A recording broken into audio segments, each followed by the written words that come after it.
च पतितानां पावनेभ्यो श्रीवैष्णवेभ्यो नमो नमः।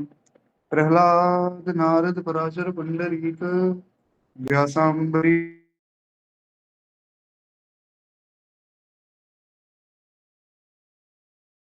विभीषणादं भागवतां नमामि। बन्धो गुरुपदकञ्ज कृपा सिन्धु नरोपहरि महामूर्तं पुण्यजासुवचन्द्रकरी बन्धो श्रीगुरुपदकमल आश्रित प्राणिधार भक्ति ज्ञान वैराग्य प्रद भवनिस्तारणहार भक्ति भक्त भगवंत गुरु चतुर्नाम वपुएक इनके पद वंदन किए तो नाशत विघ्न अनेक। बोले भक्त वत्सल भगवान की जय। हरिचरण। तो खैर हम लोग श्री दादा गुरुदेव भगवान का चरित्र का जो परिचय है वो श्रवण कर रहे थे। उसमें हमने सुना था कि कुछ ऐसी घटनाएं हुई श्री महाराज जी के जीवन में जिससे उनका वैराग्य और भी तीव्र हो गया। तो उसमें हमने प्रथम घटना का वर्णन सुना, किस प्रकार श्री गोकर्ण जी की शिक्षा, जो गोकर्ण जी ने 5 श्लोक भागवत जी में कहे, उससे महाराज जी को खूब वैराग्य की अनुभूति हुई है। और उसके बाद श्री भरतहरि जी की कथा महाराज जी ने श्रवण की, और भरतहरि जी ने वैराग्य शतक नामक अपना ग्रंथ लिखा। किस प्रकार जो संसार में सब नाटक चल रहा है इसके विषय में, तो उससे महाराज जी का वैराग्य और पुष्ट हो गया। तो इस प्रकार यहाँ तक की कथा हमने कल सुनी थी। आज हमें आगे बढ़ना है। एक बार प्रेम से बोलिए श्री दादा गुरुदेव भगवान की जय। कहते हैं कि पिताजी के पत्राचार आने शुरू हुई। कहते हैं इसी समय में आपको श्री लक्ष्मण प्रसाद त्रिपाठी जी का एक पत्र प्राप्त हुआ, जिसमें उन्होंने श्री महाराज जी को घर आकर विवाह करने की तथा वहीं कुर्सी ग्राम में रहकर गृह कार्यों में हाथ बटाने की सलाह दी। ऐसा उनके पिताजी ने एक पत्र में लिखकर कहा कि आप घर आ जाइए, घर में आकर विवाह कीजिए और अपना जो गृहस्थी संभालिए महाराज। तो कहते हैं पिताजी के पत्र में जो कुछ कहा गया था, महाराज जी की चित्तवृत्ति ठीक उसके विपरीत हो चुकी थी। अब महाराज जी तो बिल्कुल ये सोच रहे थे कि अब वैरागी होकर साधु बनना है और बिल्कुल संसार से मन हटा लेना है। पर पिताजी ने पत्र में लिखा कि घर आओ और विवाह करो। तो श्री महाराज जी ने बड़ा सुंदर उत्तर दिया है। महाराज जी कहते हैं कि मेरा विचार गृहस्थ आश्रम के प्रवेश का नहीं है। ऐसा महाराज जी ने अपने पिताजी को लिखकर भेजा कि पिताजी, मेरा विचार गृहस्थ आश्रम में प्रवेश करने का नहीं है। आजीवन विरक्त रहकर मैं भजन करना चाहता हूँ और सार्थक निवृत्ति पूर्वक परम लक्ष्य को मैं पा सकूं, ऐसा आशीर्वाद आपसे चाहता हूँ। आपके आशीर्वाद एवं आज्ञा से सुदीर्घ काल के लिए अज्ञातवास में जाने की उत्कट अभिलाषा मेरे मन में है। ऐसा मतलब महाराज जी ने बड़े प्रेम से अपने पिताजी के पत्र का जवाब दिया। उन्होंने भी पत्र लिखकर भेजा कि पिताजी, मैं बस ये चाहता हूँ कि मैं भगवान के भजन में लग जाऊं और खूब भगवान का भजन करूं और वैराग्य ले लूं, और पुनः जो है अब मैं गृहस्थ आश्रम में प्रवेश नहीं करना चाहता हूं। तो आप मुझे आशीर्वाद भी दीजिए और आज्ञा भी दीजिए। आपके आशीर्वाद और आज्ञा का ही अभिलाषी हूँ, और आपका आशीर्वाद और आज्ञा मिल जाए तो मैं अज्ञातवास में चला जाऊंगा। तो कहते हैं श्री महाराज जी के पिताजी परम गंभीर प्रकृति के भगवत परायण पुरुष थे। उनका स्तर उस सामान्य गृहस्थाश्रमियों जैसा नहीं था। जैसे कोई सामान्य पुरुष होते, वो सोचते हैं कि भैया हमारा बच्चा कहीं हमसे दूर ना चला जाए, कहीं साधु ना बन जाए, सन्यासी ना बन जाए। और श्री लक्ष्मण प्रसाद त्रिपाठी जी ऐसे नहीं थे। मतलब महाराज जी के पिताजी वे ऐसे नहीं थे। उनका भगवान के प्रति बहुत प्रेम था। जो अपनी संतान को लक्ष्यहीन दिशा में धकेलने में लगे रहते हैं, ऐसे गृहस्थ आश्रमी श्री लक्ष्मण प्रसाद त्रिपाठी जी नहीं थे। श्री त्रिपाठी जी परम विवेकवान एवं विचारशील पुरुष थे। पत्र पाकर उन्होंने घर में किसी को भी नहीं बताया कि ऐसा पत्र जो है महाराज जी का आया है। और महाराज जी को एक और पत्र लिखा। कहते हैं त्रिपाठी जी का यह पत्र वनवास के समय में सुमित्रा जी द्वारा लक्ष्मण जी को दी गई उपदेशात्मक अनुमति थी। देखिए बड़ा सुंदर पत्र लिखा है श्री लक्ष्मण प्रसाद त्रिपाठी जी ने, और बड़ी सुंदर बात है। अगर कोई साधारण गृहस्थ आश्रमी पुरुष कुछ लिखता, तो वो यही लिखता कि भैया ऐसा मत करो, आप अज्ञातवास में मत जाओ, आप भजन मत करो, घर वापिस आ जाओ, बढ़िया विवाह करो, घर पे रहो।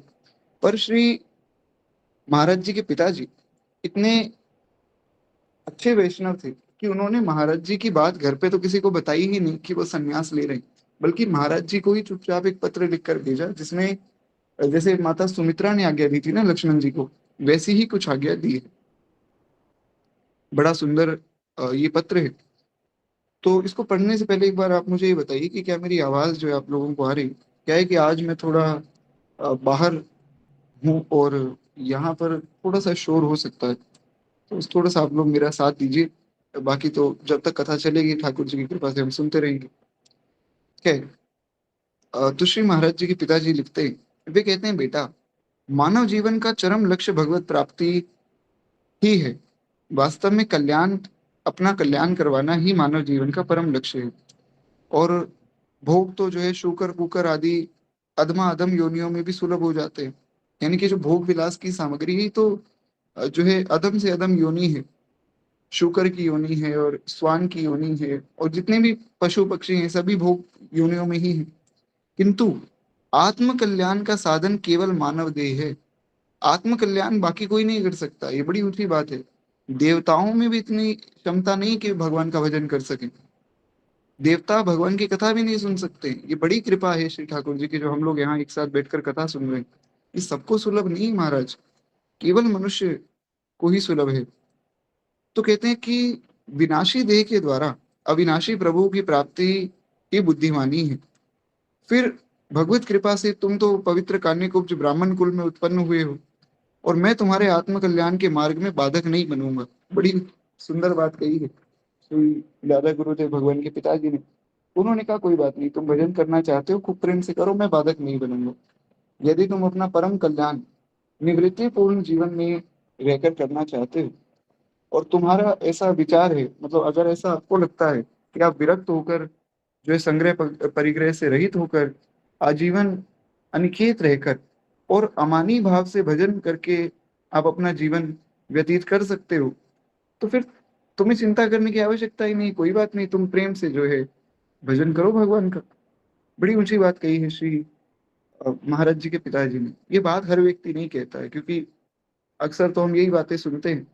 बहुत से प्रश्न आते हैं, भैया हमारे माता पिता जो है हमें भजन नहीं करने देते हैं, माला हाथ में पकड़ता हूँ तो छीन लेते हैं, प्याज नहीं खाता हूँ तो जबरदस्ती खिला देते हैं। पर महाराज जी के पिताजी कितने अच्छे वैष्णव है, और ये बड़ी सुंदर बात है। कभी भी किसी भी व्यक्ति को भगवान का भजन करने से नहीं रोकना चाहिए। हमारे गुरुदेव भगवान तो कहते हैं कि भैया, अगर तुम्हारे घर में कोई भगवान का भजन करने वाला व्यक्ति पैदा हो गया, तो उसको रोको मत, उसको बढ़ावा दो, क्योंकि वही तुम्हारा कल्याण करेगा। तुम तो भजन साधन में लगे नहीं, कम से कम एक व्यक्ति को तो आगे बढ़ने दो। वो अगर भजन करके भगवान के धाम जाएगा तो तुम्हारा भी कल्याण हो जाएगा। तो इसलिए महाराज जी के पिताजी तो वैसे ही बड़े पवित्र वैष्णव हैं। तो उन्होंने कहा कि मैं तुम्हारे मार्ग में बिल्कुल भी बाधक नहीं बनूंगा, तुम आजीवन भजन करो, और खूब प्रेम से जो है तुम निश्चिंत होकर भगवान के भजन में लगो। किंतु यदि तुम्हारे चित्त में संसार के प्रति किंचित भी राग शेष हो, तो फिर मेरी आज्ञा का पालन करके गृहस्थ आश्रम में आ जाना। अगर विरक्ति का मार्ग चुना है तो बहुत ध्यान से चुनना। हल्का सा भी अगर तुम्हारे हृदय में संसार के प्रति आकर्षण है तो तुम विरक्त नहीं बन सकते हो।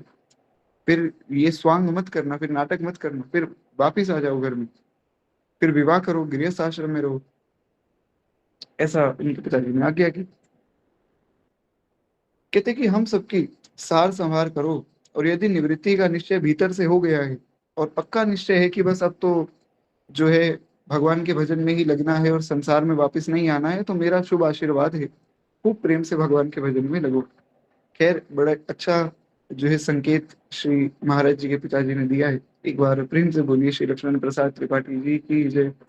बड़े अच्छे वैष्णव हैं, और वो भी क्यों ना, महाराज जी जैसे महापुरुष के पिता हैं तो कोई साधारण वैष्णव तो होंगे नहीं।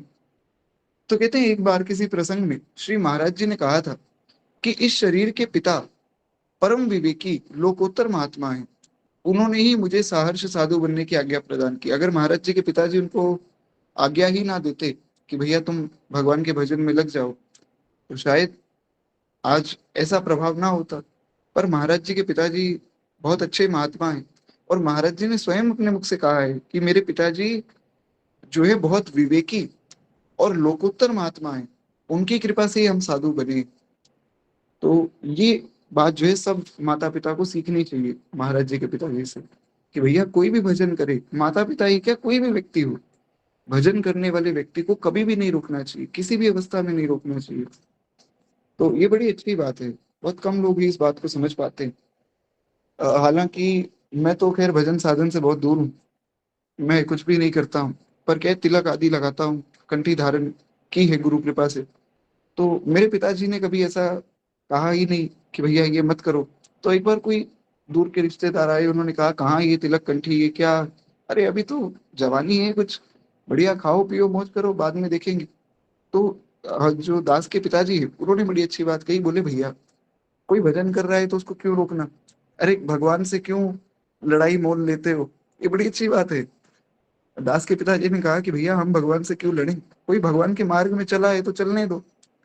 हालांकि मैं तो नहीं चला हूं, पर वैसे एक भाव है ये कि इस प्रकार से किसी न किसी प्रकार अपने मन को समझाना चाहिए, कोई भजन में लगा है तो लगा रहने देना चाहिए। खैर, तो कहते हैं विरक्तों के पथ पर अब महाराज जी किस प्रकार चले, उसकी एक बड़ी सुंदर कथा यहाँ प्राप्त होती। कहते हैं श्री भगवान की मंगलमयी कृपा से श्री महाराज जी ने विरक्त जीवन के सारे अवरोध दूर हो चुके थे। महाराज जी विरक्त साधु तो बनना ही चाहते थे, बस उनको ये था कि मेरे पिताजी मुझे आज्ञा देंगे या नहीं देंगे। पिताजी की आज्ञा मिल गई, सारे अवरोध दूर हो चुके थे। अंतःकरण में परम वैराग्य उमड़ रहा था, और हृदय में जो है भगवत मिलन की उत्कंठा थी, और वो उत्कंठा बढ़ती जा रही थी। महाराज जी का वैराग्य इतना तीव्र हो गया कि बस अब तो भगवान जल्द से जल्द मिल जाए। हमने एक बड़ा सुंदर भाव सुना था श्री हरे राम बाबा का, अब विमुख अनेकों जन्म गए, अस्थावर जंगम रूप धरे, यह पुनरावृत्ति मिटा दीजिए, हे नंद किशोर दया सागर। बड़ा प्यारा भाव है। तो ऐसा ही भाव श्री दादा गुरुदेव भगवान का था कि प्रभु बस अब जो है जल्द से जल्द आपसे मिलन हो जाए। पिताजी का पत्र पाया, पिताजी ने आज्ञा दे दी कि भैया खूब प्रेम से भजन करो, तो और प्रसन्न हो गए। तो कहते हैं कि ढूंढीराज गणपति, श्री विश्वनाथ, श्री अन्नपूर्णा एवं काल भैरव को प्रणाम किया। मतलब मुख्य रूप से जो काशी में मुख्य मंदिर है, विश्वनाथ जी का मंदिर तो है ही, साथ में श्री काल भैरव जी के मंदिर में भी जाना पड़ता है। ऐसा कहा जाता है कि जो व्यक्ति विश्वनाथ जी के दर्शन कर रहा है और काल भैरव के दर्शन नहीं कर रहा है, उसकी काशी यात्रा सफल ही नहीं होती।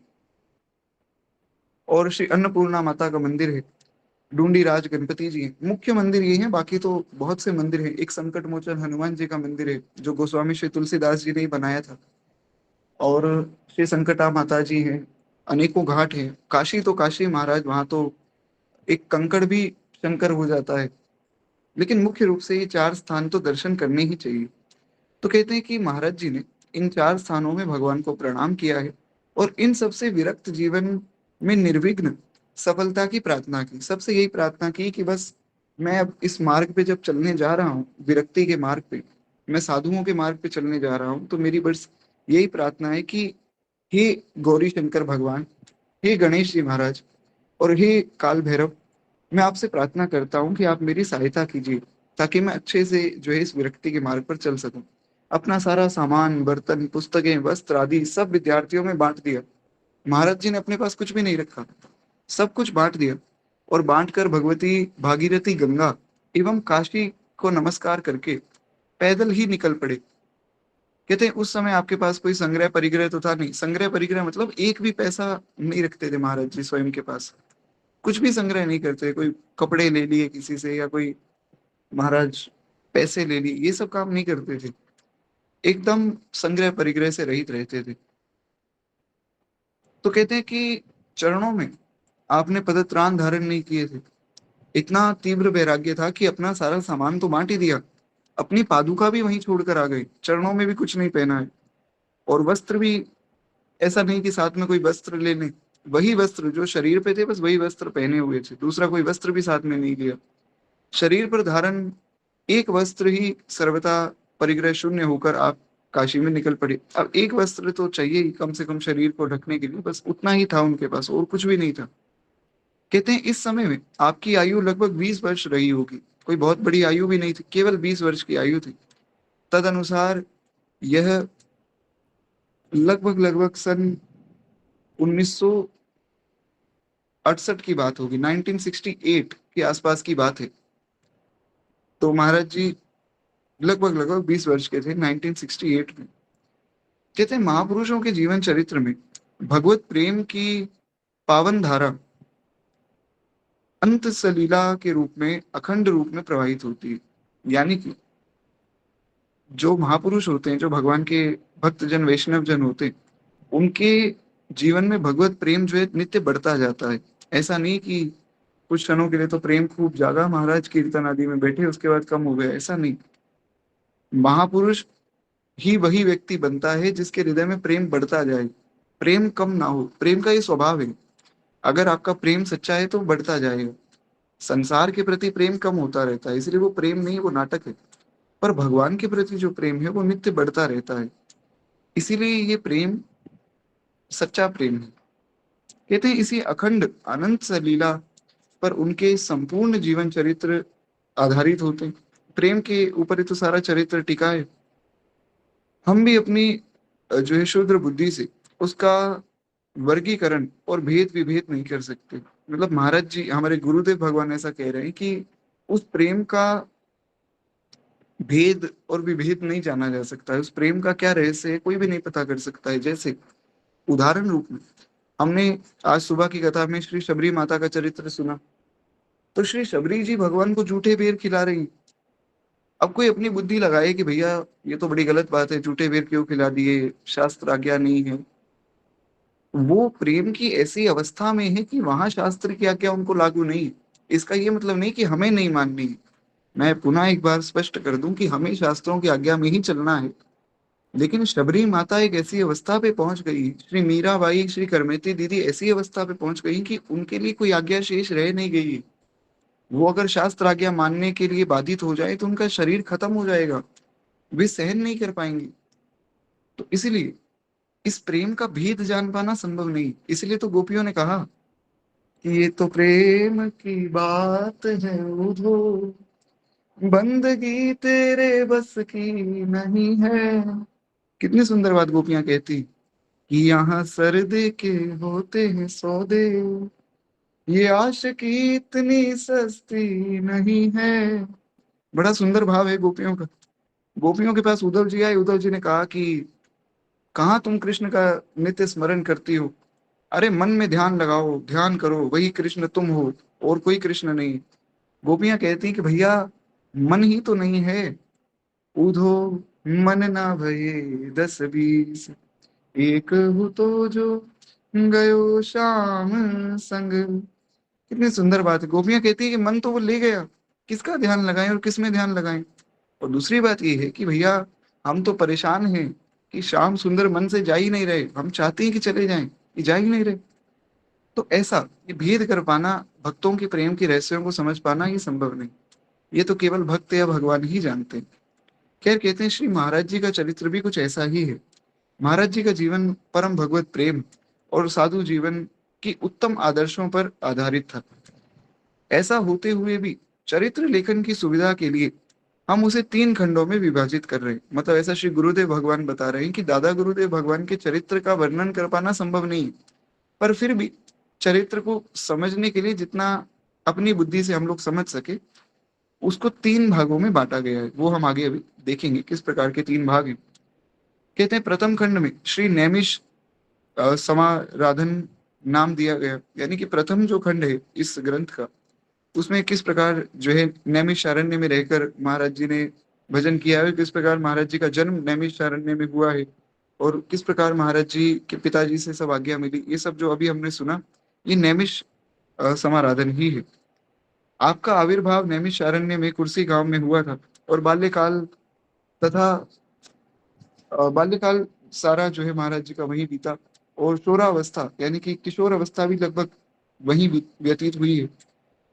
ये सारी कथाएं हम सुन चुके हैं, तो अभी एक एकदम सरल रूप में महाराज जी पुनः याद दिला रहे हैं सब कुछ। कहते हैं इसके पश्चात आप काशी चले आए और 5 6 वर्ष जो है काशी में निवास किया। हमने सुना था महाराज जी जब काशी आए थे तब लगभग 14 वर्ष के थे और अब जब विरक्त मार्ग में चले हैं तो लगभग 20 वर्ष के हैं। तो लगभग 5 या 6 साल महाराज जी काशी में रहे, और काशी निवास करने पर भी प्रायः नैमिष को केंद्र रखकर वे कभी ना कभी नैमिषारण्य में आते रहते थे बीच बीच में।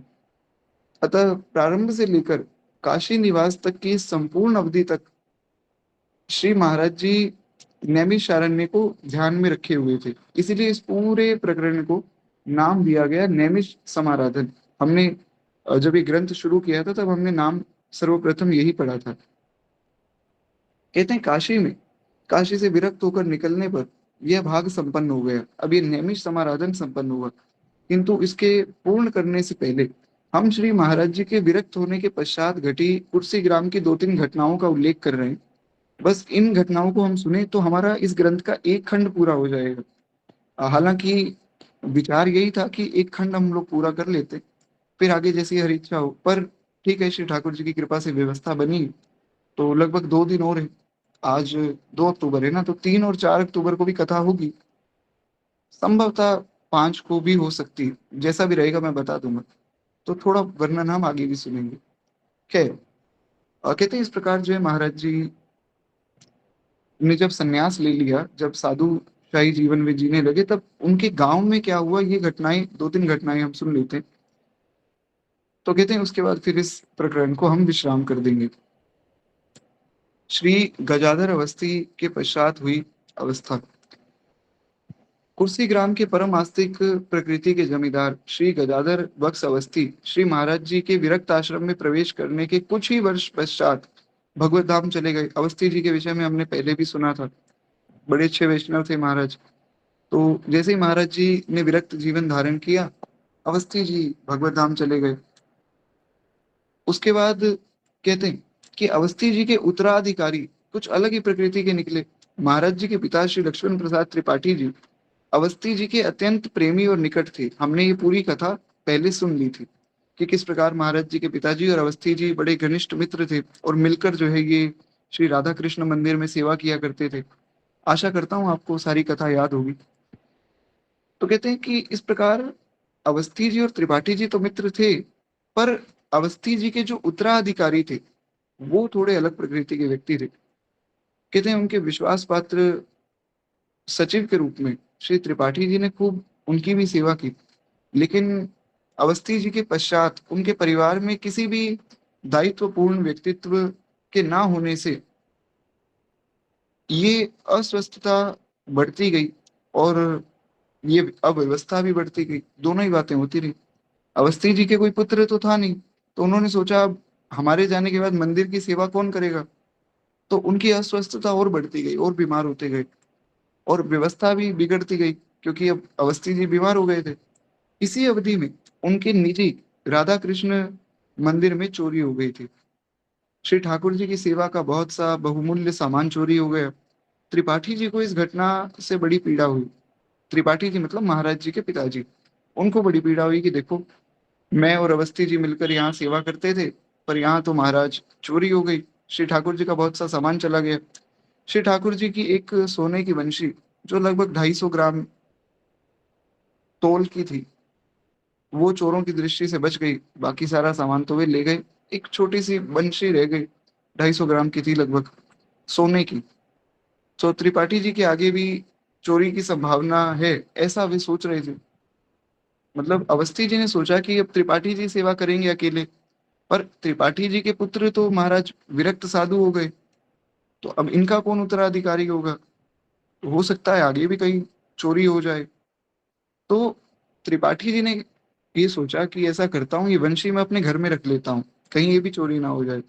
ये कार्य इतनी गुप्त रीति से किया गया कि किसी को कुछ पता ही नहीं चला। श्री लक्ष्मण प्रसाद त्रिपाठी जी का वैकुंठ पलायन किस प्रकार हुआ, यानी कि श्री महाराज जी के पिताजी किस प्रकार भगवत धाम पहुंचे, उसका वर्णन अब यहाँ महाराज जी बता रहे हैं। कहते हैं हम पूर्व में भी बता चुके, त्रिपाठी जी का अधिकांश समय मंदिर में ही व्यतीत होता था, और त्रिपाठी जी कितने बड़े भगवत भक्त थे वो तो अभी हमने सुना। महाराज जी ने पत्र भेजा कि पिताजी मैं साधु बनना चाहता हूँ, एक बार भी उन्होंने विरोध नहीं किया, और खूब प्रेम से आशीर्वाद दिया कि बेटा तुम साधु बनना चाहते हो तो ये बहुत अच्छी बात है, बनो, खूब प्रेम से भगवान का भजन करो।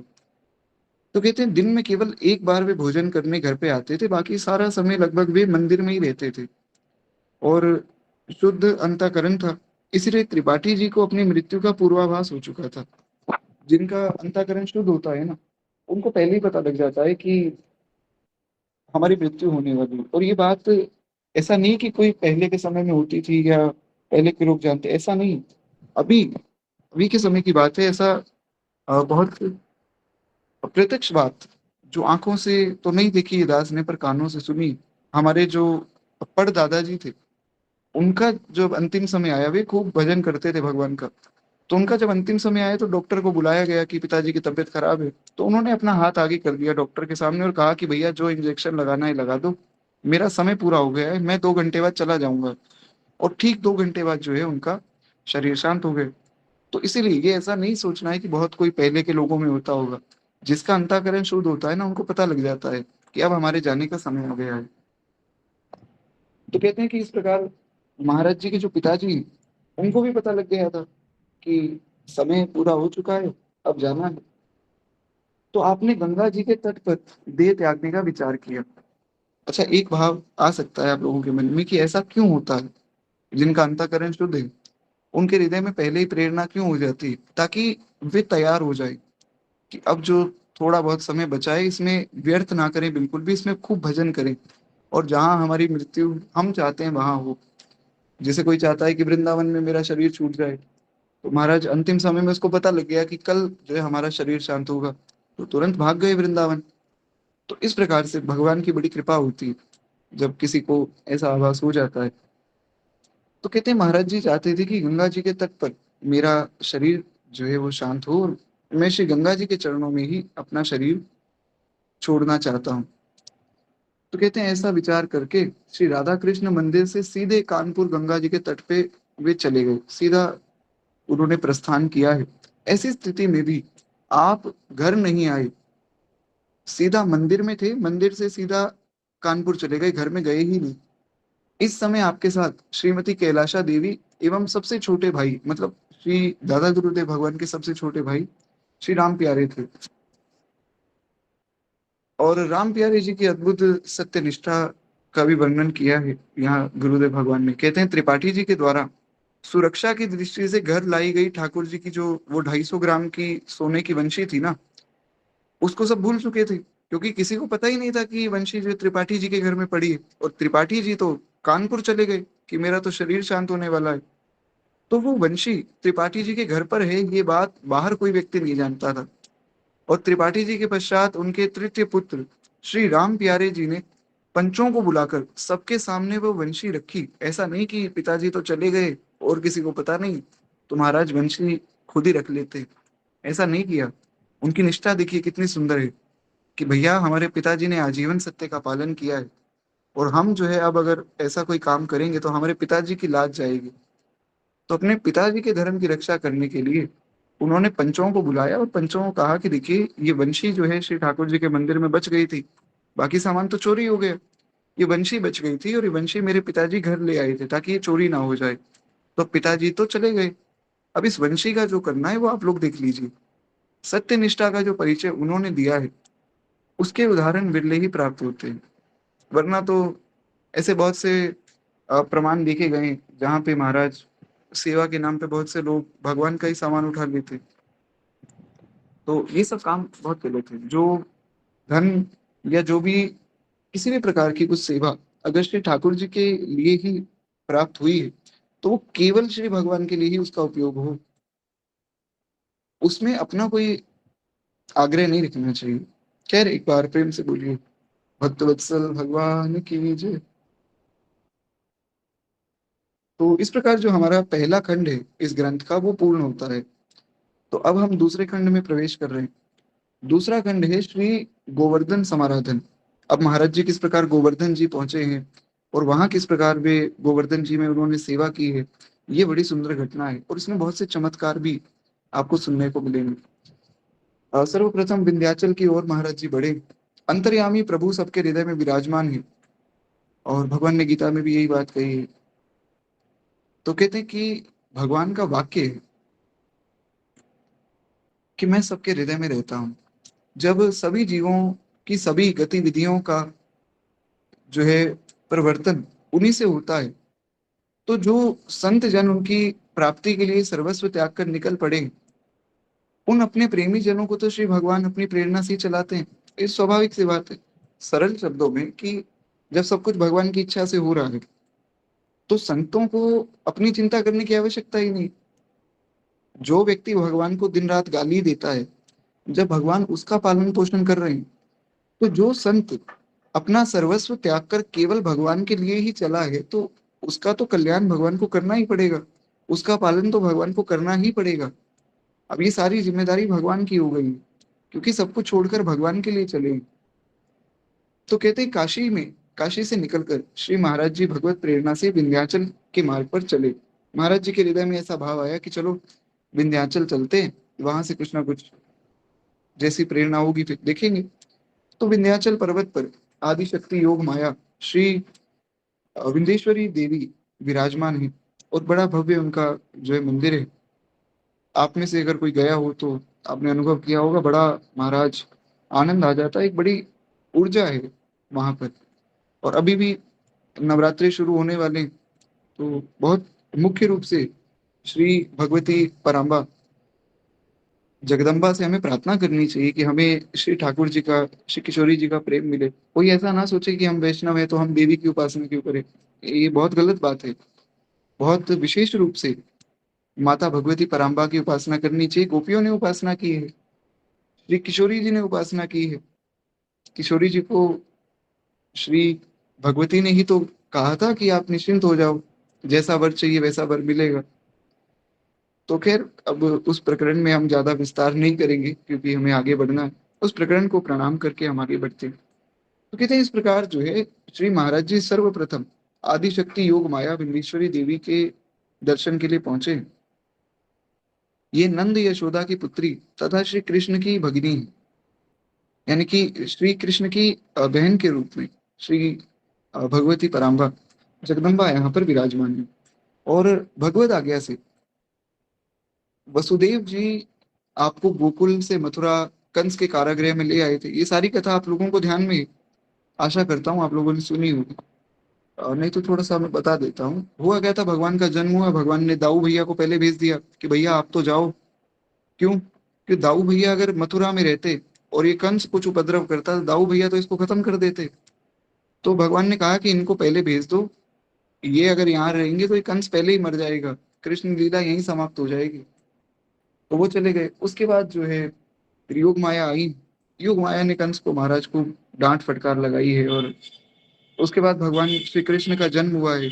तो फिर योग माया को यहाँ ले आई श्री नंद बाबा, और श्री वसुदेव जी, क्षमा चाहूंगा, और नंद बाबा के यहाँ श्री ठाकुर जी को विराजमान कर दिया गया था। ये सारी कथा आप लोगों ने निश्चित रूप से सुनी होगी। तो कहते हैं इस प्रकार कंस ने आपको मारने का उद्यम भी किया था। कंस ने सोचा कि चलो इस कन्या को भी मार देता हूँ, क्या पता ये कन्या ही मेरा काल बन जाए। पर उसके हाथों से छूटकर भगवती योग माया ने अष्टभुज रूप धारण किया है, और अपने निज रूप में प्रकट होकर उस कंस को चेतावनी दी कि मूर्ख, तू जिसे मारने जा रहा है, तू अभी उसका स्वरूप ही नहीं समझता है, और जो तुझे मारने वाला है वो तो पहुंच गया अपने स्थान पे। तो तेरी मृत्यु तो निश्चित है, तेरा अंतिम समय शुरू हो गया है। योग माया कृष्ण लीला की जो है विधायिका व संचालिका है। योग माया भगवान की सब लीलाओं की संचालिका ही है। योग माया से ही भगवान अनेक सृष्टियां कर देते हैं, अनेक प्रकार की लीलाएं हो जाती हैं। और श्री कृष्ण के योग कराने वाली होने से आपका नाम योग माया हुआ। देखिए, माया दो प्रकार की है। एक तो वो माया है जो संसार में सबको फंसाती है, सारे जग को रही नचाए, हरि माया जादूगरनी, ये तो सबने ही सुना है। लेकिन एक स्वरूप जो है भगवती पराम्बा माँ जगदम्बा का ये है कि वे योग माया है। उनको ऐसा नहीं सोचना है कि वे माया है, और ऐसा ये बहुत बड़ा अपराध है। लोग कहते हैं अरे पार्वती जी की उपासना हम क्यों करें, वो तो माया है। अरे भैया, वो योग माया है, वो भगवान से मिलाती हैं, भगवान से दूर नहीं करते हैं, ये समझना चाहिए। हाँ, उन्हीं का ही दूसरा स्वरूप जो है वो दूसरी रूप में माया के रूप में परिणित होता है। उसमें वे मूर्ख लोगों को भगवान से दूर भी कर देते हैं। पर जो भगवान के मार्ग में चल रहा है उनको तो गौरी शंकर भगवान की विशेष रूप से उपासना करनी चाहिए। बिना शंकर जी की कृपा से, बिना माँ भगवती पराम्बा की कृपा से आप भगवान की भक्ति नहीं पा सकते हैं। और ये लिखकर मैं दे सकता हूँ। चाहे कोई किसी भी मार्ग में हो, किसी भी उपासना में हो, उनकी कृपा के बिना कुछ संभव नहीं है। तो इसलिए उनकी उपासना तो करनी चाहिए। नवरात्रि का समय बहुत विशेष है, वैष्णवों के लिए भी। सबको उपासना करनी चाहिए श्री भगवती जी की। अब देखिए, हमारे पास दिन तो थोड़े कम है, पर जैसा कि हर वर्ष हम नवरात्रि पे करते हैं, माता भगवती श्री पार्वती जी की स्तुति हम सुनते हैं। तो कल की कथा में हम उनकी स्तुति भी करेंगे ही साथ में। अभी तो क्या है, हमें थोड़ा आगे बढ़ना है। तो अभी फिर इस प्रसंग को यहीं प्रणाम करते हैं, कल उनकी स्तुति करेंगे तब और विस्तार करेंगे। तो एक बार प्रेम से बोलिए, जगदम्बा श्री पार्वती मैया की जय। खैर, तो श्री गुरुदेव भगवान कहते हैं इस प्रकार, योग माया भगवान कृष्ण का मिलन कराती है, इसलिए उनका नाम योग माया है। और ब्रज कुमारिकाओं ने भी श्री नंद नंदन को पति रूप में प्राप्त करने के लिए भगवती कात्यायनी का व्रत किया है। सब स्वरूप माता के ही है। और भगवती कात्यायनी भी आदि शक्ति योग माया का ही एक रूप है। इस प्रकार से आप कृष्ण प्रेमी भक्तों को कृष्ण से मिलाती हैं। काशी से प्रस्थान करके श्री महाराज जी इन्हीं भगवती योग माया की ओर चले जा रहे थे। और काशी से विंध्याचल की यात्रा आपने 3 दिन में पूर्ण की, क्योंकि महाराज जी पैदल चल रहे थे ना, कोई बस आदि में तो जा नहीं रहे थे। तो इसलिए पैदल पैदल चलने में उनको 3 दिन लग गए। कहते हैं इन 3 दिनों में आपने कुछ भी खाया ही नहीं। खाना तो बहुत दूर की बात, जल भी नहीं पिया।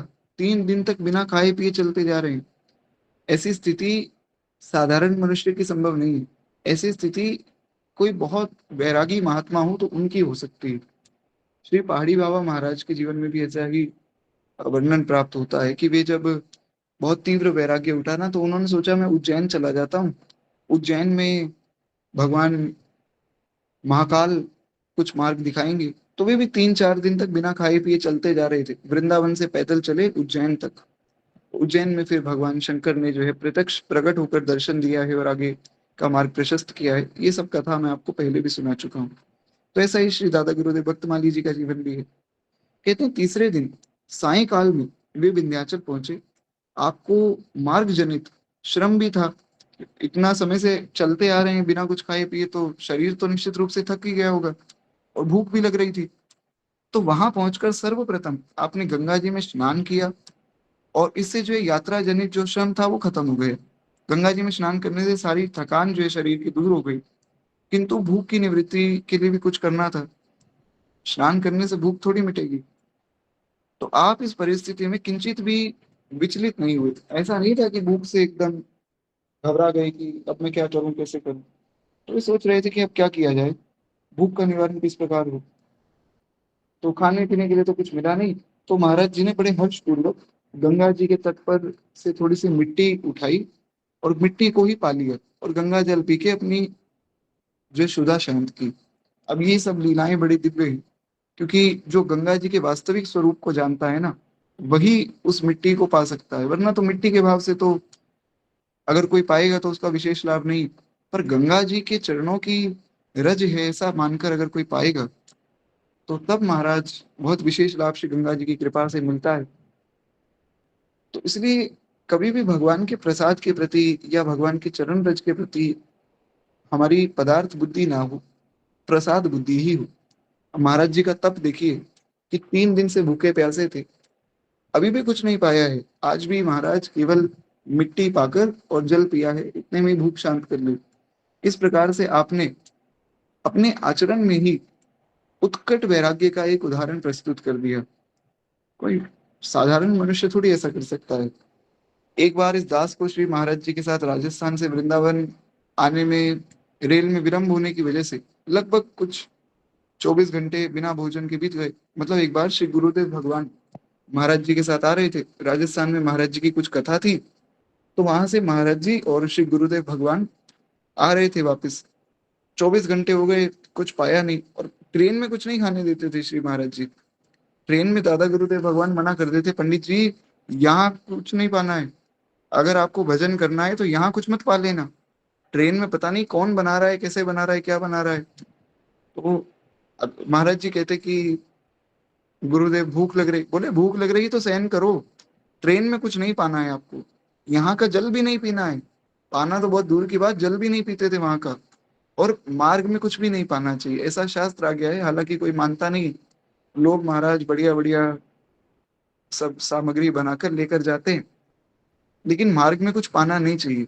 लोग क्या, मतलब सभी जाते हैं, हमारे घर में भी कई यात्रा पे जाते हैं तो लेकर ही जाते हैं, लेकिन ऐसा मना है।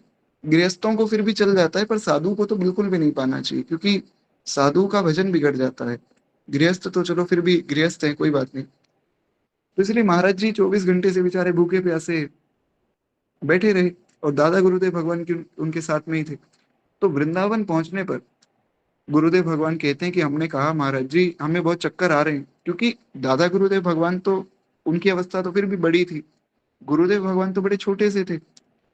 तो बोले कि महाराज जी बड़े चक्कर आ रहे हैं, अब क्या करें, क्या ना करें। कहते हैं कि इस प्रकार हम बहुत घबरा रहे थे। महाराज जी ने स्नान के पश्चात नींबू जल तथा कुछ बाल भोग दिया और कहा कि इसे पालो, फिर उससे कुछ शांति मिली। महाराज जी हंसते हुए कहने लगे कि पंडित जी, भूख अभी लगी ही कहाँ है। अगर भूख ही लग जाती तो भैया आपको पता ही नहीं भूख होती क्या है। 3 दिन तक, 3 रात्रि तक बिना खाए पिए हम चलते जा रहे थे, और विंध्याचल में जब पहुंचे तो वहां भी मिट्टी खाकर गंगा जल पीकर हमने भूख अपनी सहन की है। आप तो इतनी से ही में घबरा गए। तो खैर, इस प्रकार से महाराज जी की तपस्या का ये बड़ा सुंदर एक उदाहरण है। एक बार प्रेम से बोलिए श्री दादा गुरुदेव भगवान की जय। हाँ देखिए, वही तो मैं कह रहा हूँ ना, आप लोग तो गृहस्थ हैं, आप लोग अपने घर का बना हुआ शुद्ध भोजन भगवान को भोग लगाकर ले जा सकते हैं। साधुओं के लिए मना है। अब आप लोग नहीं पाएंगे तो आप लोगों का तो सब व्यवस्था बिगड़ जाएगी। साधुओं को तो क्या है, आदत होती है, तो इसलिए आप निश्चिंत होकर ले जाइए। खैर, तो कहते हैं इस प्रकार से महाराज जी के वैराग्य का ही उदाहरण मिलता है। उसके बाद 3 माह का एक तप अनुष्ठान भी किया है श्री महाराज जी ने, उसके विषय में बताते हैं। कहते हैं विंध्याचल आने पर सर्वप्रथम विशेष बात यह हुई कि वहां पहुंचते ही श्री महाराज जी का ब्रज भूमि की तरफ आकर्षण बढ़ता चला गया। अब देखिए, एक विशेष रूप से मैं प्रार्थना आप लोगों से कर देता हूँ। हालांकि ये बात तो मैं कह ही देता हूँ हमेशा कथा में, कि ये कथा मैं नहीं कह रहा हूँ, कथा कहने वाले गुरुदेव हैं, और वास्तव में श्री गुरुदेव भगवान ही। मेरी बड़ी विनम्र प्रार्थना है कि अब जो आगे की जितनी भी कथा है ना, आप उसको इसी भाव से सुनिएगा कि श्री गुरुदेव भगवान सुना रहे हैं। क्योंकि बहुत जगहों पर ऐसा गुरुदेव भगवान ने अपना भी वर्णन किया है। तो अगर आप इस भाव से सुनेंगे ना, गुरुदेव भगवान आपको सुना रहे हैं, तो आपको अच्छे से समझ में आएंगे। तो खैर, कहते हैं कि महाराज जी जब विंध्याचल पहुंचे तो वहां पर श्री महाराज जी का ब्रज भूमि की तरफ बड़ा आकर्षण बढ़ता चला गया। और निश्चय ही ये नंदपुरी भगवती, नंदपुत्री क्षमा चाहूंगा, नंदपुत्री भगवती योग माया की विशेष कृपा थी।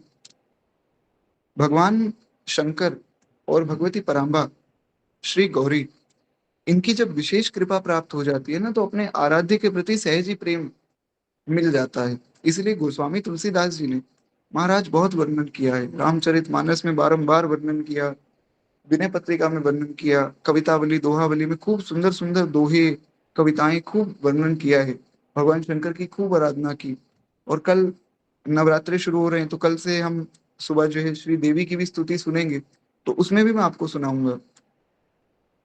उसमें उन्होंने देवी की स्तुति में भी अंत में यही कहा कि मुझे भगवान का प्रेम मिले। भगवान शंकर के लिए 12 पद लिखे विनय पत्रिका में, 12 के 12 पद अंत में यही मांगते हैं कि मुझे श्री ठाकुर जी के चरणों में प्रेम मिले। देहु काम रिपु राम चरण रति, तुलसीदास प्रभु हरहु भेद मति। बड़ा सुंदर भाव है। इस प्रकार उनसे बस यही प्रार्थना की है कि मुझे श्री भगवान के चरणों में प्रेम मिले। तो महाराज जी भी जब श्री विंदेश्वरी माता के यहाँ पहुंचे, तो उनके हृदय में सहज ही ब्रजमंडल के प्रति, वृंदावन के प्रति खूब अनुराग बढ़ता गया। और ब्रजभूमि के प्रति बढ़ रहे इस आकर्षण ने श्री महाराज जी के हृदय को अपना रंग दे दिया, यानी कि अपने रंग में रंग लिया। अब महाराज एक बार हमारा ब्रजमंडल किसी को अगर अपने रंग में रंग दे, तो फिर वो और कहीं नहीं जा सकता है। ऐसी एक ठसक आ जाती कि हम तो ब्रजवासी हैं। अब चाहे मैं बहुत बड़ा पापी हूँ, कोई भजन साधन नहीं करता हूँ, पर गुरु कृपा से अब ब्रजवासी हो गए हैं, तो अब कोई चिंता नहीं है। अब ब्रजवासी हो गए, इतना ही पर्याप्त है। खैर, तो कहते हैं अब उनका चिंतन ब्रजभूमि को लेकर होने लगा। नित्य वे ब्रजभूमि का चिंतन करते, और इस समय में आपके मन में दो ही विचार मुख्य रूप से उठते थे। प्रथम विचार तो ये था कि प्रपंच से वैराग्य एवं, मतलब प्रपंच से दूर रहना है और वैराग्य में रहना है। तो प्रपंच से वैराग्य मतलब ये प्रपंच से बच के वैराग्य का जीवन ही पालन करना है।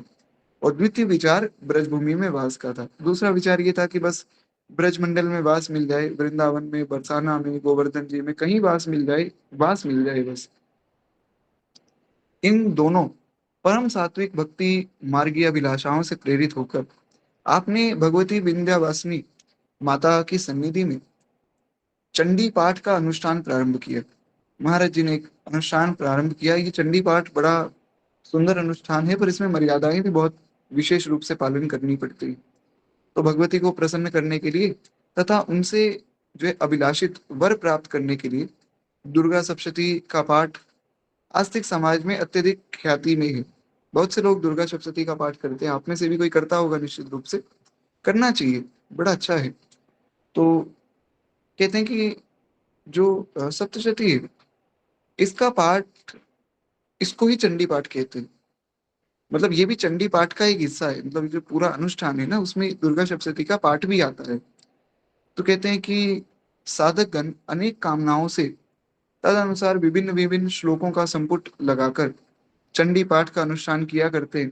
श्री महाराज जी के मन में भी यही कामना थी कि मुझे भगवान कृष्ण की नित्य लीला भूमि ब्रज मंडल में वास मिल जाए। तो उन्होंने इस भावना से अपना ये अनुष्ठान शुरू कर दिया, और मैं समस्त जगत के प्रपंचों से बच के वैराग्य के मार्ग में चलूं, ऐसा उनके हृदय में बड़ा सुंदर भाव था। अब देखिए, ये दोनों कामनाएं कामनाएं नहीं, ऐसा कोई ना सोचे कि जैसे कोई साधारण व्यक्ति पाठ करता है वैसे श्री महाराज जी का भाव है, ऐसा नहीं। महाराज जी का भाव तो बड़ा विशुद्ध भाव है। साधारण लोग तो इसलिए महाराज पाठ करते हैं कि घर मिल जाए, गाड़ी मिल जाए, वो ठीक है, अच्छा है। पर ये जो भाव है ये विशेष है। यहाँ श्री कृष्ण मिल जाए ऐसा भाव है।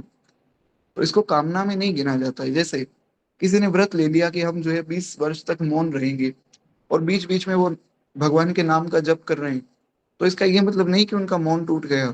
मौन के व्रत में नाम जप को काउंट नहीं किया जाता है। मौन का मतलब मौन, पर अगर नाम जप रहे हो तो वो मौन में नहीं आता है।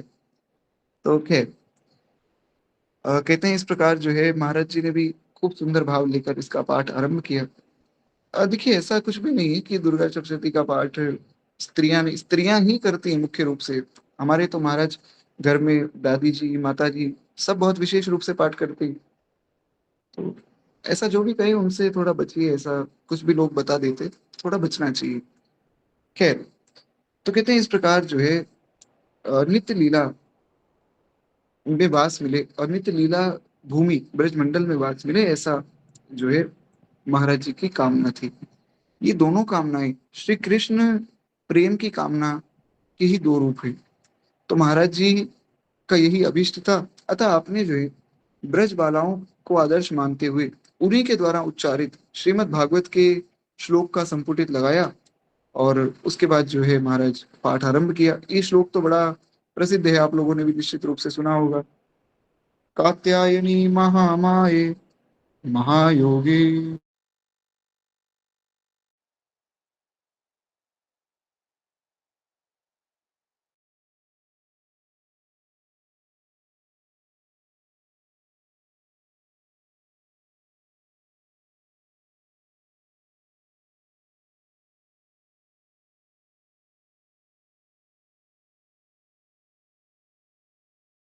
जी, तो एक बार ये बताइए कि क्या मेरी आवाज आ रही है आप लोगों को? राधे राधे भैया, आपकी आवाज नहीं आ रही।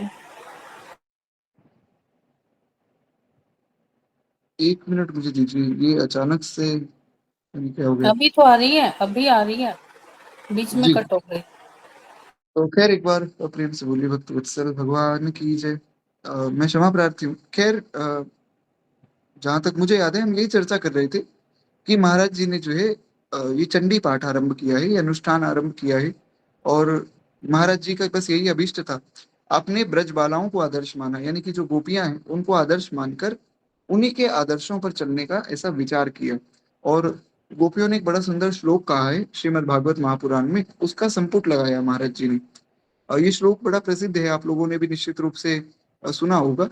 कात्यायनी महामाये महायोगी नधीश्वरी नंद गोप सुतम देवी पतिम में कुरुते नमः। गोपियां प्रार्थना करती हैं कि हे महामाये, हे कात्यायनी माता, हमारी ये प्रार्थना है कि हमें श्री कृष्ण का प्रेम मिले और श्री कृष्ण हमारे पति के रूप में हमें मिल जाए, ऐसी हम प्रार्थना करते हैं। ये बड़ा प्रसिद्ध श्लोक है, भागवत जी की कथाओं में अक्सर इसको सब भक्ताजन कहते हैं। तो बड़ा सुंदर श्लोक है। खैर, कहते हैं इस प्रकार जो है संपुट लगाकर महाराज जी ने पाठ आरंभ किया है। और भगवती की उपस्थिति में ये अनुष्ठान लगभग 3 महीने तक चला। महाराज जी ने 3 महीने तक ये अनुष्ठान किया है। उत्कट वैराग्य के कारण आपकी दिनचर्या में तपस्या का बहुत महत्वपूर्ण स्थान था। कौपीन एवं कटिवस्त्र के अतिरिक्त आपके पास कोई संग्रह परिग्रह नहीं था। मतलब एक तो कौपीन जो ऊपर वस्त्र धारण करना है, और एक कटि वस्त्र जिससे बस शरीर को ढक सके, इतना ही, 2 ही वस्त्र थे उनके पास, और तीसरा कोई वस्त्र नहीं था। कौपीन मात्र में कटी पर्यंत जल में खड़े होकर महाराज जी नाम जप किया करते थे। ये बड़ी ऊंची साधना है। एक कौपीन में कटी पर्यंत जल तक महाराज नाम जप करते और पुनः बाहर निकलकर कटिवस्त्र धारण कर लेते और कौपीन को जो है सुखा देते। और स्नान के पूर्व गंगा जी के तट पर जो है झाड़ू लगा देना, घाट को स्वच्छ कर देना, पवित्र कर देना, ये प्रायः नित्य ही उनका कर्म था। स्नान कर लिया, गंगा जी की जो है एकदम साफ सफाई कर दी अच्छे से। हालांकि गंगा जी तो परम पवित्र हैं, पर थोड़ा सा एक उस भाव से कि गंगा जी में कोई कंकड़ पत्थर ना रह जाए, इस भाव से वे झाड़ू भी लगा देते थे। और अनायास जो प्राप्त हो जाए उसे पा लेते, गंगा जल को ग्रहण करके अपनी तितिक्षा को भी शांत करते और लगे रहते। महाराज अपने अनुष्ठान में लगे रहते। 3 महीने का ये तप अनुष्ठान पूर्ण हुआ और वरदायिनी भगवती योग माया ने आपको ब्रजवास एवं वैराग्य का आशीर्वाद प्रदान कर दिया। और दास का ऐसा विचार है कि भगवती उनके सामने प्रकट हो गई, और प्रकट होकर श्री भगवती जगदम्बा ने उनको दर्शन दिया और कहा कि आज से आपको जो है ब्रजवास भी मिलेगा और साथ ही में आपका वैराग्य नित्य बढ़ता रहेगा। और ऐसा, इसमें कोई अतिशयोक्ति भी नहीं, क्योंकि महापुरुषों के जीवन में बहुत सी ऐसी घटनाएं होती है कि जब कोई इस मार्ग में चलता है, बड़े बड़े संत जनों का दर्शन होता रहता है। तो भगवती पराम्बा, माँ पार्वती भी तो महाराज परम भक्ता हैं। और इसका प्रमाण है शिव पुराण। शिव पुराण में माता पार्वती ने एक बार पूछा भगवान शंकर से कि प्रभु, आप ये क्या दिन रात राम राम जपते रहते हैं? अरे भाई, सबसे बड़ा तो प्रणव है संसार में, तो प्रणव का जप कीजिए। भगवान शंकर ने कहा प्रणव तो सबसे बड़ा है, प्रणव से सब शब्दों की उत्पत्ति हुई, मैं मानता हूं, पर प्रणव की उत्पत्ति श्री राम नाम से हुई है। इसका भी प्रमाण है। किस प्रकार हुई, कोई संस्कृत का ज्ञाता हो और जानना चाहता हो तो मैं उसको प्रमाण दे सकता हूँ। खैर, कहते हैं सबसे पहले भगवान का नाम आया, तो इसलिए मैं दिन रात राम राम करता रहता हूँ। तुम पुनि राम राम दिन राती सादर जपहु अनंग राती। यही सेम टू सेम प्रश्न जो है गोस्वामी तुलसीदास जी ने रामचरितमानस में भी किया। मतलब माता पार्वती ने भगवान शिव से यही प्रश्न रामचरितमानस में भी किया। तो उसके बाद फिर भगवान शंकर ने उन्हें राम नाम की महिमा बताई, राम नाम का उपदेश किया है। फिर गणेश जी को राम नाम का उपदेश किया है, फिर कार्तिकेय जी को राम नाम का उपदेश किया है। कहाँ तक कहा जाए, महाराज नंदी जी और माता का जो शेर है, उनको राम नाम का उपदेश किया गया है। पूरा शिव परिवार भगवान का नाम जपता है। सब नाम जापक संत है महाराज शिव परिवार में, सब एक से बढ़कर एक वैष्णव है। तो इसलिए ये एक तरह से वैष्णव कृपा ही है महाराज जी के ऊपर, क्योंकि माँ भगवती पराम्बा परम वैष्णव है। कहते हैं काशी से चलकर विंध्याचल आना सफल हो गया, और विंध्याचल में आप लगभग 7 महीने रहे। फिर भगवती का संकेत पाकर पैदल ही विंध्याचल से चित्रकूट की ओर चल पड़े। अब चित चेत चित्रकूट ही चलो, एक बड़ा प्यारा पद जो है श्री गोस्वामी जी विनय पत्रिका में लिखते हैं। उसमें उन्होंने जो चित्रकूट धाम की खूब महिमा बताई। अब चित चेत चित्रकूट ही चलो। अब बात यही कि देखिए, वर्णन तो मैं करना चाहता हूँ, पर समय का अभाव है, तो इसका वर्णन हम कल की कथा में सुन लेंगे। श्री ध्रुव जी का चरित्र कल हमें सुनना है सुबह की कथा में, तो संभव हो पाया तो हम ये पद जो है कल की कथा में सुन लेंगे। बड़ा सुंदर ये पद है, 2-3 पद गोस्वामी जी ने लिखे विनय पत्रिका में। तो चित्रकूट महाराज पहुंचे श्री महाराज जी, कहते हैं भगवान श्री सीताराम जी के चरण चिन्हों से अंकित ये चित्रकूट धाम युगों युगों से प्रेमा भक्ति प्रदान करने वाला है। क्योंकि चित्रकूट कोई साधारण धाम नहीं है। चित्रकूट धाम में भगवान ने 999 रास लीलाएं की है। हालांकि बहुत से लोग इस विषय में जानते नहीं कि राम रूप में भी भगवान ने रास लीलाएं की, इसीलिए बहुत से लोग भ्रमित भी हो जाते हैं। अरे भैया, राम जी की माधुर्य उपासना थोड़ी हो सकती है, ऐसा नहीं है। अरे 999 रास किए हैं। जब 1000वां रास भगवान कर रहे थे ना चित्रकूट में, तो वहां पर जयंत आया, उसने श्री किशोरी जी के वक्षस्थल पे प्रहार किया, तो वो रास खंडित हो गया। इसलिए तो भगवान ने कृष्ण रूप में महारास किया है।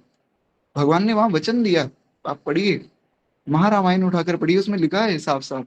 भगवान ने कहा कि देखो, हम 1000वां रास हमारा खंडित हो गया, इसलिए हम अब जब कृष्ण रूप में आएंगे तब महारास करेंगे। तो महारास हुआ है महाराज, बड़ा अद्भुत है महारास। भागवत जी में बहुत सुंदर वर्णन किया है श्री सुखदेव गोस्वामी जी ने। और 3 बार प्रश्न किया परीक्षित जी ने कि अगर किसी के हृदय में थोड़ा सा भी कोई अन्यथा भाव हो ना रास के प्रति, कि काम लीला है, तो उसको अच्छे से समझ आए। 3 बार प्रश्न किया, फिर भी मूर्ख लोग तो मूर्ख ही रहते हैं, अभी भी उल्टी सीधी बातें बनाते हैं रास के विषय में, और गलत बात है। ऐसे लोगों को ज्ञान नहीं देना चाहिए। ये रास की चर्चाएं बड़ी गुप्त हैं, सबके सामने प्रकट होते ही इनका स्वरूप खंडित हो जाता है। इसीलिए आप देखिए, मिथिला की जो उपासना है, जो रसोपासना है, उसमें सबका प्रवेश नहीं है। उसमें बहुत विशेष रूप से जब मिथिला की रसोपासना का उपदेश किया जाता था ना, आज भी ऐसी महाराज निष्ठा है। श्री अग्र स्वामी जी के समय में ऐसा, क्योंकि अग्र स्वामी जी साक्षात श्री चंद्रकलाजू के अवतार हैं, और चंद्रकलाजू श्री किशोरी जी के प्रधान सखी। तो अग्र स्वामी जी ने ये नियम बनाया कि जो भी व्यक्ति रास चर्चा करने आएगा, उसको पहले इतने करोड़ मंत्र राज का जप करना है। इतने करोड़ मंत्र राज का जप कर लिया, फिर उसके बाद उसकी अनुभूति सुनी जाती थी कि आपको स्वप्न में क्या अनुभूति हो रही है। तो उसको आचरण बताया जाता था, जमीन पे सोना है, इतना पाना है, और ये ही खाना है, इस प्रकार से रहना है। जब उनका मन एकदम पवित्र हो जाता, तब उसे रास में प्रवेश मिलता था। आजकल लोग जो है इन मर्यादाओं को भूल चुके हैं। तो लोग क्या करते हैं कि किसी को भी रास की चर्चा सुनाने लग जाते हैं। बहुत गलत बात, ऐसा नहीं करना चाहिए, ये मर्यादा नहीं है। खैर, तो कभी आपने देखा श्री प्रेमानंद बाबा को महाराज बैठे हैं और सबको सुना रहे हो कि भैया भगवान की नित्य रास में ऐसा होता है, ऐसा होता है, जबकि उनकी बड़ी ख्याति है, वे चाहें तो सुना दें, तो आचार्य कोटि के महापुरुष है, पर फिर भी वे मर्यादा का पालन जरूर करते हैं। कभी तटिया स्थान जाइए, वहां संत रूप में जो दिख रहे हैं वो साक्षात किशोरी जी की सखियां हैं, और कोई थोड़ी बैठा है। पर वो ऐसा थोड़ी कि लोगों के सामने ढिंडोरा पीट रहे हैं। बहुत गुप्त चर्चाएं हैं, ऐसा सबके सामने नहीं की जाती। तो खैर, एक बार प्रेम से बोलिए श्री चित्रकूट धाम की जय। बड़ा अद्भुत धाम है। आज भी ऐसा वर्णन है कि जो व्यक्ति 6 महीने तक चित्रकूट में नियम से रहकर भजन करता है, तो 6 महीने के अंदर भगवान का दर्शन हो जाता है। केवल 6 महीने में, नियम से रहना पड़ता है बस। तो कहते हैं चित्रकूट धाम में भगवान के चरण चिन्हों से अंकित ये धाम है, और यहाँ पर भगवान ने 999 रास लीलाएं की हैं, और युगों युगों से ये भगवान की प्रेमा भक्ति प्रदान करने वाला है। श्रीमद् वाल्मीकि रामायण, श्रीमद् रामचरितमानस तथा श्री विनय पत्रिका आदि ग्रंथों में चित्रकूट की बहुत विशेष महिमा गोस्वामी जी ने गाई है, और श्री वाल्मीकि महर्षि ने गाई है। महाराज जी ने भी इस चित्रकूट चंद्रिका एवं चित्रकूट चर्चिका नामक 2 ग्रंथ की रचना की है। मतलब श्री दादा गुरुदेव भगवान ने 2 ग्रंथ लिखे हैं चित्रकूट की महिमा पर। एक तो चित्रकूट चंद्रिका और चित्रकूट चर्चिका। कहते हैं इनमें पहला हिंदी में है तथा दूसरा संस्कृत में है। कई लोग संस्कृत ही पढ़ते हैं, तो उनके लिए संस्कृत, कई लोगों को नहीं आती है तो उनके लिए हिंदी में भी महाराज जी ने लिखा। तो कहते हैं ये दोनों ग्रंथ स्मृति ग्रंथ हैं, और इनके कवित खंड में जो है प्रकाशित हुए हैं। यानी कि जैसे कविता लिखी जाती है ना, कविता के रूप में महाराज जी ने इन 2 ग्रंथों को लिखा है। विंध्याचल से पैदल चलकर जब महाराज जी चित्रकूट आए थे, उस समय तक वहां का पर्यावरण बहुत कुछ प्रकृति परिवेष्टित था। आज तो खैर समय थोड़ा खराब आ गया है, और जैसे श्रीराम वृंदावन में भी जहां देखो महाराज तोड़ फोड़ चल रही है, और वृक्षों को काट कर बड़ी बड़ी बिल्डिंग बना रहे हैं लोग। गलत बात है। पर पहले के समय में जो इतना कुछ नहीं था। पहले के समय में वन वन ही रहता था महाराज।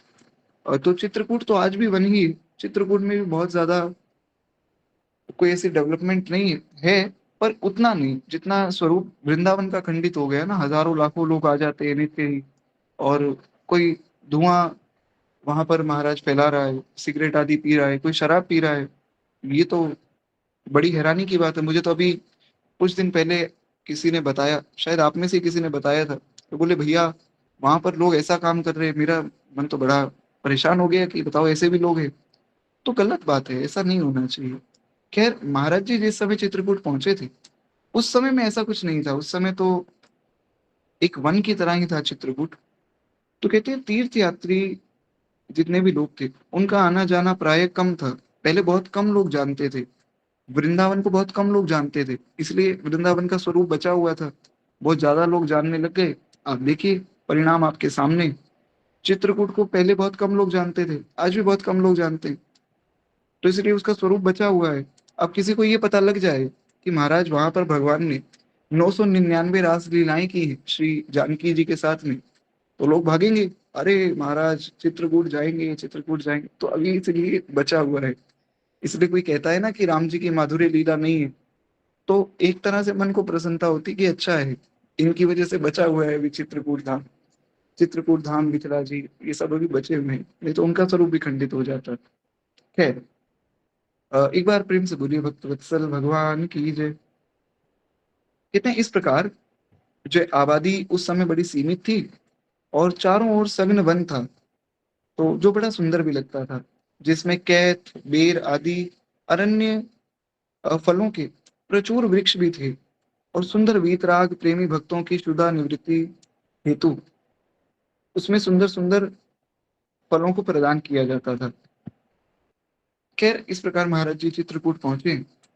अब चित्रकूट में श्री मदगंजन महादेव का दर्शन वहां किया है। मदगंजन महादेव वहां के कोतवाल हैं। भगवान के जितने भी धाम हैं, सबके कोतवाल के रूप में श्री महादेव विराजमान है। जैसे हमारे यहाँ अगर कोई वृंदावन में आए, गोपेश्वर महादेव विराजमान है।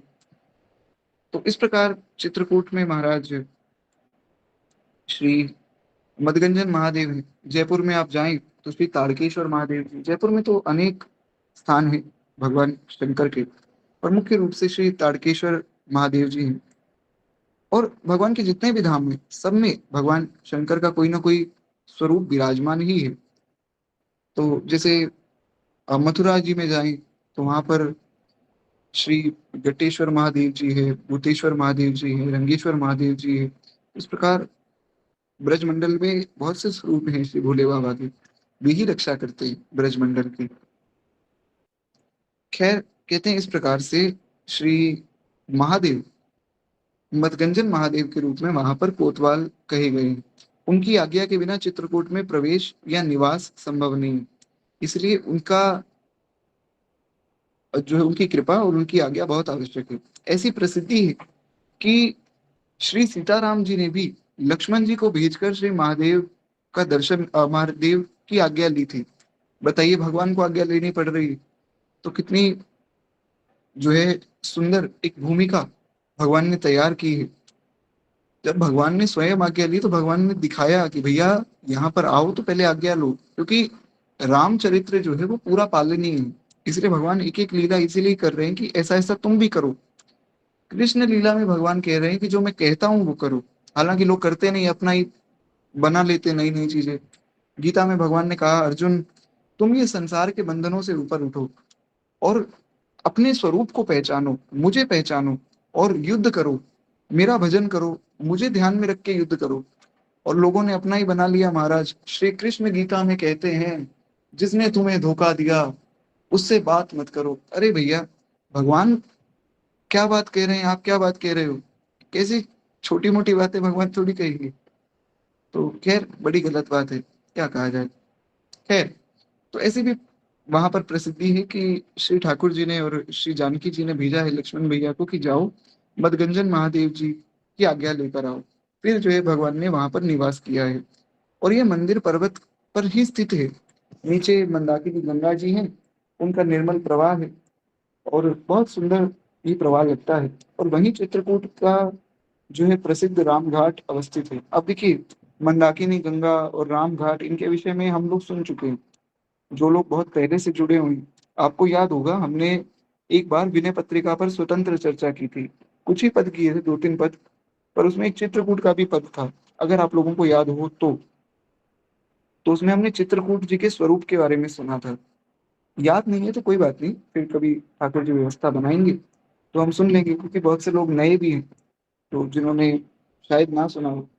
पर इस पर हमने बहुत विस्तार में चर्चा की थी, चित्रकूट जी पर 2-3 पद हमने सुने थे। तो अभी के लिए इन सब प्रकरणों को यही प्रणाम करके हम थोड़ा आगे बढ़े, क्योंकि हमें आगे की कथा सुननी है। तो मंदाकिनी गंगा जी का निर्मल वहां प्रवाह है और वहीं पर प्रसिद्ध रामघाट भी है। और उन दिनों में ये क्षेत्र बस्ती से बाहर की ओर था और रीछ आदि जंगली जानवर का आतंक भी यहाँ विद्यमान था। चित्रकूट में आकर श्री महाराज जी ने श्री मदगंजन महादेव के मंदिर में ही अपना निवास बनाया। और तीर्थ यात्रियों का आना जाना बहुत कम होने के कारण वहाँ पर्याप्त एकांत था, वहाँ शांति थी। अब आज के समय में कोई संत सोचे कि भैया ऐसी जगह चले जाएं जहाँ एकांत हो, ये संभव नहीं है। लोगों ने महाराज इतना काम खराब किया हुआ है, मेरा मन बड़ा व्यथित हो जाता है। कैमरा लेकर कहीं पहुंच जाएंगे। एक मैं दर्शन कर रहा था एक स्थली के, श्रीधाम बरसाना के एक संत हैं। तो वे बड़े अंतर्मुखी वृत्ति से रहते। उन्होंने क्या किया है कि एक पर्वत के ऊपर अपनी कुटिया बनाई। और कुटिया भी ऐसे नहीं कि दिख रही हो, एक गुफा के अंदर उन्होंने अपनी कुटिया बना रखी है और गुफा के अंदर एक और गुफा बनाई है। पर्वत के ऊपर गुफा बनाई, उस गुफा के अंदर एक और गुफा, और उसके अंदर एक गुप्त स्थान है जहां कोई भी ना देख सके। वहां भी बैठकर भजन करते हैं। और एक व्यक्ति कैमरा लेकर वहां पहुंच गए। आज मैं आपको दर्शन कराता हूँ वृंदावन के बरसाना के एक ऐसे संत के जो यहाँ रहते हैं। अब चाहे उनका जो भी भाव हो, मैं किसी को गलत नहीं कह रहा हूँ। दास का भाव ये कि भैया मत करो ये सब काम, कोई भजन कर रहा है क्यों किसी को तंग करते हो। कोई संत अपना छुपकर भजन कर रहे हैं, आप तो कैमरा लेकर पहुंच गए। कितने लोग आपके बाद वहां जाएंगे, उनको कितना विक्षेप होगा, अच्छी बात थोड़ी। बाकी कोई करना चाहे तो किसको क्या रोका जा सकता है, ये तो मन का भाव है। आप लोग सब भक्त वैष्णव है, इसलिए आपके सामने कह देता हूँ। खैर, कोई भी अन्यथा ना ले इस भाव को। तो महाराज जी उस समय एकांत में भजन करते थे। लोग ज्यादा थे नहीं तो एकांत भी था, बढ़िया आनंद से भजन करते। मंदिर का पुजारी भी आरती सेवा पूजा निर्धारित समय पर करने आता, उसके बाद वो अपना चला जाता। तो महाराज जी को मंदिर में रहने में कोई दिक्कत नहीं थी। चित्रकूट में जो है दिनचर्या किस प्रकार थी महाराज जी की, उसका वर्णन सुनते हैं। कहते हैं श्री मदगंजन महादेव के मदगंजन महादेव के जो मंदिर है वहां से उतरकर श्री महाराज जी देह कृत्य संपन्न करते। और फिर जो है श्री राम घाट के सोपानों में वे सोहनी सेवा करते, यानी कि झाड़ू लगा देते थे प्रेम से। और इस सेवा से आपको अतिशय आनंद आता, बड़ा आनंद का अनुभव होता। सेवा अगर शुद्ध मन से की जाए ना, विश्वास मानिए बड़ा आनंद मिलता है। चाहे मनुष्य की सेवा कर रहे हो, आप किसी मनुष्य की सेवा इस भाव से करके देखिए कि मैं भगवान की सेवा कर रहा हूँ, विश्वास मानिए बड़ा सुख मिलता है, बहुत आनंद आ जाता है। कुछ भी नहीं कर सकते हैं तो माताएं घर में भोजन बना रही, तो आप इस भाव से भोजन बनाइए कि मैं भगवान के लिए भोजन बना रही हूँ। कभी बनाकर देखिए, आपको कितना सुख मिलेगा। और श्री ठाकुर जी बड़े प्रेम से भोग भी लगाएंगे, तो बड़ा आनंद आता है। सेवा तो बड़ी सुंदर वस्तु है। हमारे दादा गुरुदेव भगवान जिनका चरित्र अभी हम सुन रहे हैं, महाराज जी कहा करते थे कि पंडित जी, सेवा वैष्णव का परम धन है और वैष्णव का वास्तविक धन ही सेवा है। वैष्णव के पास और कोई धन नहीं होता। हमने जो कुछ पाया है सेवा से पाया है। आगे हम सुनेंगे उन्होंने किस प्रकार की सेवा की है, बड़ी अद्भुत उनकी सेवा है। खैर, एक बार प्रेम से बोलिए श्री महाराज जी की जय। तो इस प्रकार कहते हैं कि महाराज जी को बड़ा सुख मिलता था सेवा करने में। और राम घाट के ये जो है सोपान बड़े जड़ पाषाण नहीं थे। श्री हरि की प्राप्ति कराने वाले अति दिव्य भावों से ही श्री राम घाट के सोपानों का स्वरूप धारण किया गया है। अपने अ, अपने इस अंतरंग अनुभव का वर्णन चित्रकूट चंद्रिका में महाराज जी ने किया है। खैर मैं क्षमा प्रार्थी हूँ, थोड़ा सा शोर हो रहा होगा, क्षमा कीजिएगा। खैर महाराज जी कहते हैं कि इस प्रकार जो है उन्होंने अपने अनुभव लिखे हैं। जो चित्रकूट चंद्रिका नामक जो ग्रंथ है ना, उसमें महाराज जी ने अपने अनुभव के विषय में भी बताया। कहते हैं आप कहा करते थे, मतलब ऐसा श्री दादा गुरुदेव भगवान अक्सर कहा करते थे कि तीर्थ में जाने पर उस तीर्थ का हमारे ऊपर ऋण हो जाता है, अतः वहां जाकर किसी ना किसी प्रकार की सेवा अवश्य करनी चाहिए। तीर्थ में जाकर खाना पीना नहीं चाहिए। आप अगर तीर्थ में जा रहे हैं, किसी भी स्थान पे जा रहे हैं, तो ऐसा नहीं कि वहां महाराज हम बढ़िया जो है लस्सी पी लेते हैं और भगवान जाने क्या क्या मिलता है। तो एक और चीज बताई थी मुझे किसी ने, मैं वृंदावन गया दीक्षा लेने, तो एक कोई मित्र हैं, बड़े अच्छे मित्र हैं, गुरुकुल में वे पढ़ा करते थे वृंदावन में। तो उनका मैसेज आया, बोले आप वृंदावन में? मैंने कहा जी बिल्कुल। तो बोले आप ऐसा करना, एक उन्होंने स्थान बताया बिहारी जी के पास, नाम तो याद नहीं है, बोले उनके यहाँ चले जाना, उनकी ना लस्सी पीना, तो बड़ा आपको आनंद आएगा। मैंने कहा ठीक है, देख लेंगे समय मिला तो। बोले और एक दुकान और बताई, तो बोले वहां आप जो है आलू की चाट खाकर देखना, आप महाराज ऐसा अनुभव करोगे जैसे स्वर्ग में आ गए। अब मुझे बड़ी हंसी आई। मैंने सोचा कि भैया मैं श्रीराम वृंदावन में आकर स्वर्ग का अनुभव क्यों करूंगा? अरे स्वर्ग तो कहाँ है इसके सामने, धाम के आगे स्वर्ग थोड़ी कुछ है। हालांकि भगवान की बड़ी कृपा रही, मैं वो दोनों दुकानों पर जा ही नहीं पाया, मेरे पास समय नहीं था, और मैं दर्शन में इतना व्यस्त हो गया कि मैं जा नहीं पाया वहां। पर ये धाम का स्वरूप नहीं। ठीक है, आप वहां कुछ पा रहे हैं प्रेम से, अच्छी बात है, बुरी बात नहीं, पर वहां जाकर सेवा का भाव कीजिए। ऐसा भाव मत कीजिए कि हम यहाँ खाने पीने आए, खाने पीने तो घर पे भी खा रहे हैं। धाम में जाकर, तीर्थ में जाकर, भगवान के किसी भी स्थान पे जाकर सेवा कीजिए। वहां सेवा की मुख्य भूमिका है। क्यों? क्योंकि वहां धाम का ऋण हो जाता है हमारे ऊपर। तो धाम में जैसे आप गए गंगा जी के तट पे, काशी चले गए, तो काशी में जाकर वहां घाट पर बैठे संतों से उसकी महिमा सुनिए कि काशी की क्या महिमा है, गंगा जी की क्या महिमा है। फिर गंगा जी में स्नान कीजिए। स्नान भी विधि से हो। ऐसा नहीं कि गंगा जी में स्नान करके वहां साबुन ले गए और महाराज, ऐसा नहीं होता है स्नान। स्नान मतलब पहले घर से स्नान करके जाइए।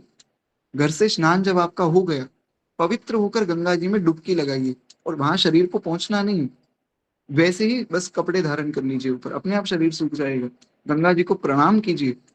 इस प्रकार से तीर्थ में जो है रहा जाता है।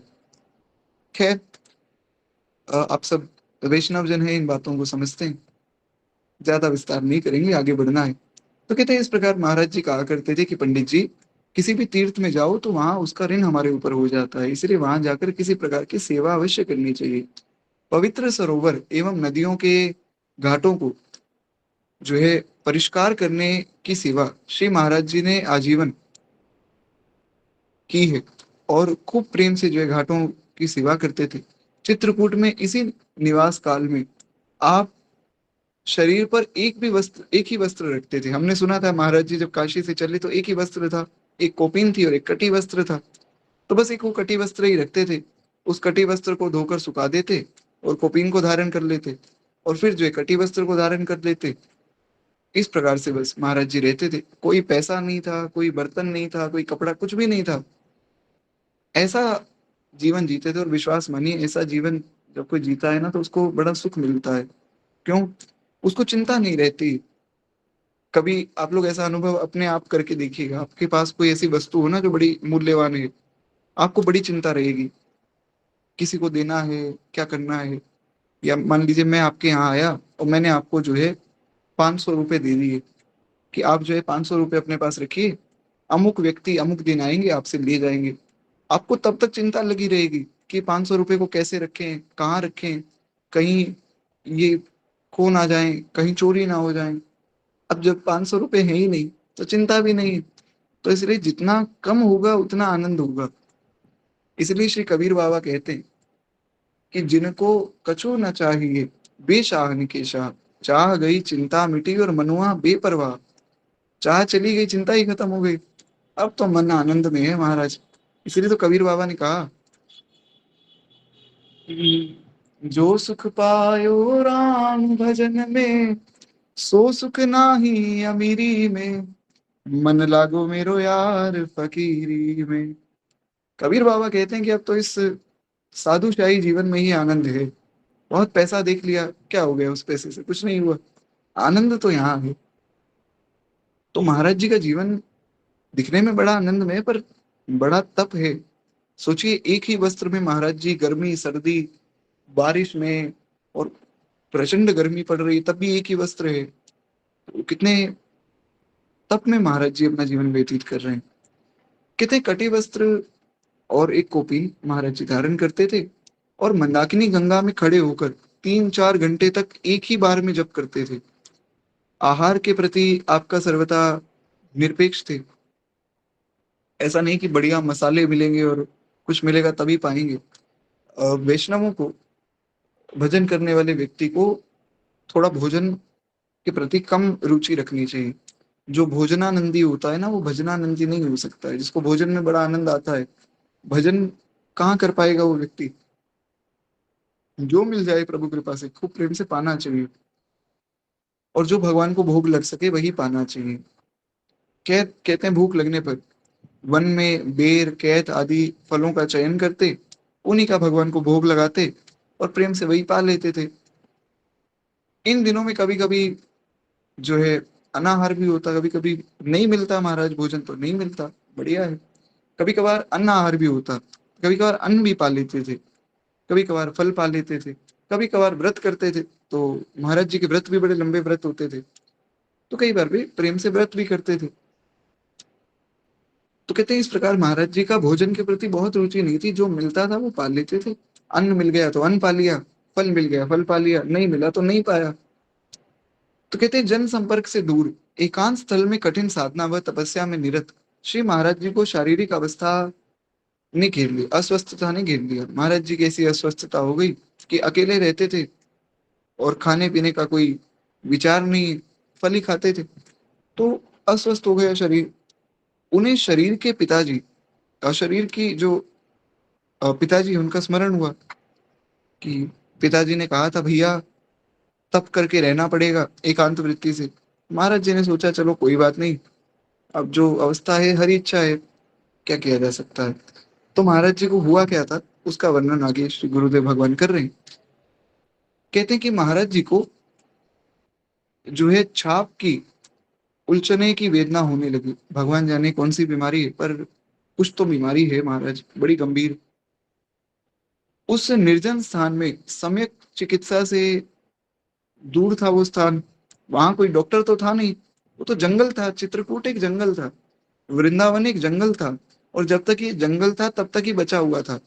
आज के समय में इसका स्वरूप बदल गया है, ये जंगल कट गए, खत्म हो गया। स्वरूप स्वरूप तो मतलब ऐसा ही है, भगवान क्षमा करें, स्वरूप के प्रति मैं से कोई अश्रद्धा नहीं कर रहा हूँ मैं। वैसे एक भौतिक दृष्टि से देखा जाए तो वहां बाकी नित्य वृंदावन का स्वरूप तो अभी भी वैसा ही है। जैसे मैंने आपको कथा सुनाई थी, श्री दादा गुरुदेव पहाड़ी बाबा महाराज ने जब दर्शन कराए यमुना जी का, तो महाराज यमुना जी तो अभी भी वैसी है। ऐसा थोड़ी कि यमुना जी जो है अपवित्र हो गई या गंगा जी अपवित्र हो गई, ऐसा नहीं है। वो हमारी दृष्टि से जो दिख रहा है मैं उसकी बात कर रहा हूँ। क्या कहते हैं महाराज जी को कोई गंभीर रोग लग गया था, और उस निरंजन स्थान में कोई चिकित्सा थी नहीं, रोग के अनुरूप समुचित आहार की व्यवस्था भी नहीं थी। अब ऐसा भी नहीं कि कोई व्यक्ति रोगी हो जाता है, डॉक्टर कहते हैं कि भैया दाल खा लो, तो कुछ हल्का फुल्का भोजन करो। अब वहां तो ऐसा कुछ भी नहीं था, वहां तो अन्न ही नहीं था, तो हल्का फुल्का भोजन क्या करेंगे। संसार की दृष्टि से दूर श्री महाराज जी को और उनकी वेदना को इस समय और कोई भी नहीं जान रहा था। किसी को नहीं पता था कि महाराज जी अस्वस्थ हैं। लेकिन जब किसी को नहीं पता होता है, ठाकुर जी को तो पता होता है सब कुछ। अब ठाकुर जी ने सोचा कि भैया हमारा भक्त है, इसकी देखभाल करने वाला कोई है नहीं, और ये हमारे भरोसे सब कुछ छोड़कर आया है, तो इसकी देखभाल करने की जिम्मेदारी किसकी? हमारी, हम करेंगे। और ठाकुर जी से ज्यादा चिंता श्री किशोरी जी को। किशोरी जी ने कहा कि मैं हनुमान जी को इतने लाड प्यार से भोजन कराती हूँ, मैं लखनलाल जी को इतने लाड प्यार से भोजन कराती हूँ, मैं जो है आपके लिए बढ़िया बढ़िया भोजन तैयार करती हूँ, श्री भरत भैया शत्रुघ्न जी सबके लिए भोजन बनाती हूँ, और ये मेरा भक्त बेचारा, ये आज बीमार पड़ा है तो इनकी चिंता कौन करेगा, मैं ही तो करूंगी। किशोरी जी तो महाराज भगवान जैसे करुणा के समुद्र है ना, किशोरी जी का स्वरूप ही करुणा का है। किशोरी जी से देखा ही नहीं जाता है किसी का कष्ट, कभी किसी का कष्ट नहीं देख सकती। तो इसलिए भगवान शंकर को प्रेरणा की किशोरी जी ने। भगवान शंकर जैसे किशोरी जी को माता के स्वरूप में मानते हैं, उनको कहा कि भैया ध्यान रखो हमारे भक्त का। जैसे एक बार गोस्वामी तुलसीदास जी बड़े बीमार हो गए, तो किशोरी जी ने हनुमान जी को कहा कि हनुमान पुत्र जाओ और तुलसीदास का हालचाल पूछ कर आओ। गोस्वामी जी सूख गए थे। हनुमान जी ने कहा क्या हो गया भैया, खा नहीं रहे हो क्या? बढ़िया बोले, नहीं बढ़िया प्रेम से पाता हूँ मैं तो, पता नहीं क्या हो गया। तो बोले क्या नाम जप नहीं कर रहे? बोले नहीं, नाम जप भी खूब करता हूँ मैं तो, खूब पाठ भी करता हूँ, पता नहीं शरीर सूख क्यों रहा है। तो हनुमान जी ने कहा क्या नाम जपते हो? बोले मैं राम राम जपता हूँ। बोले यही तो गलती कर रहे हो, सीताराम जपो।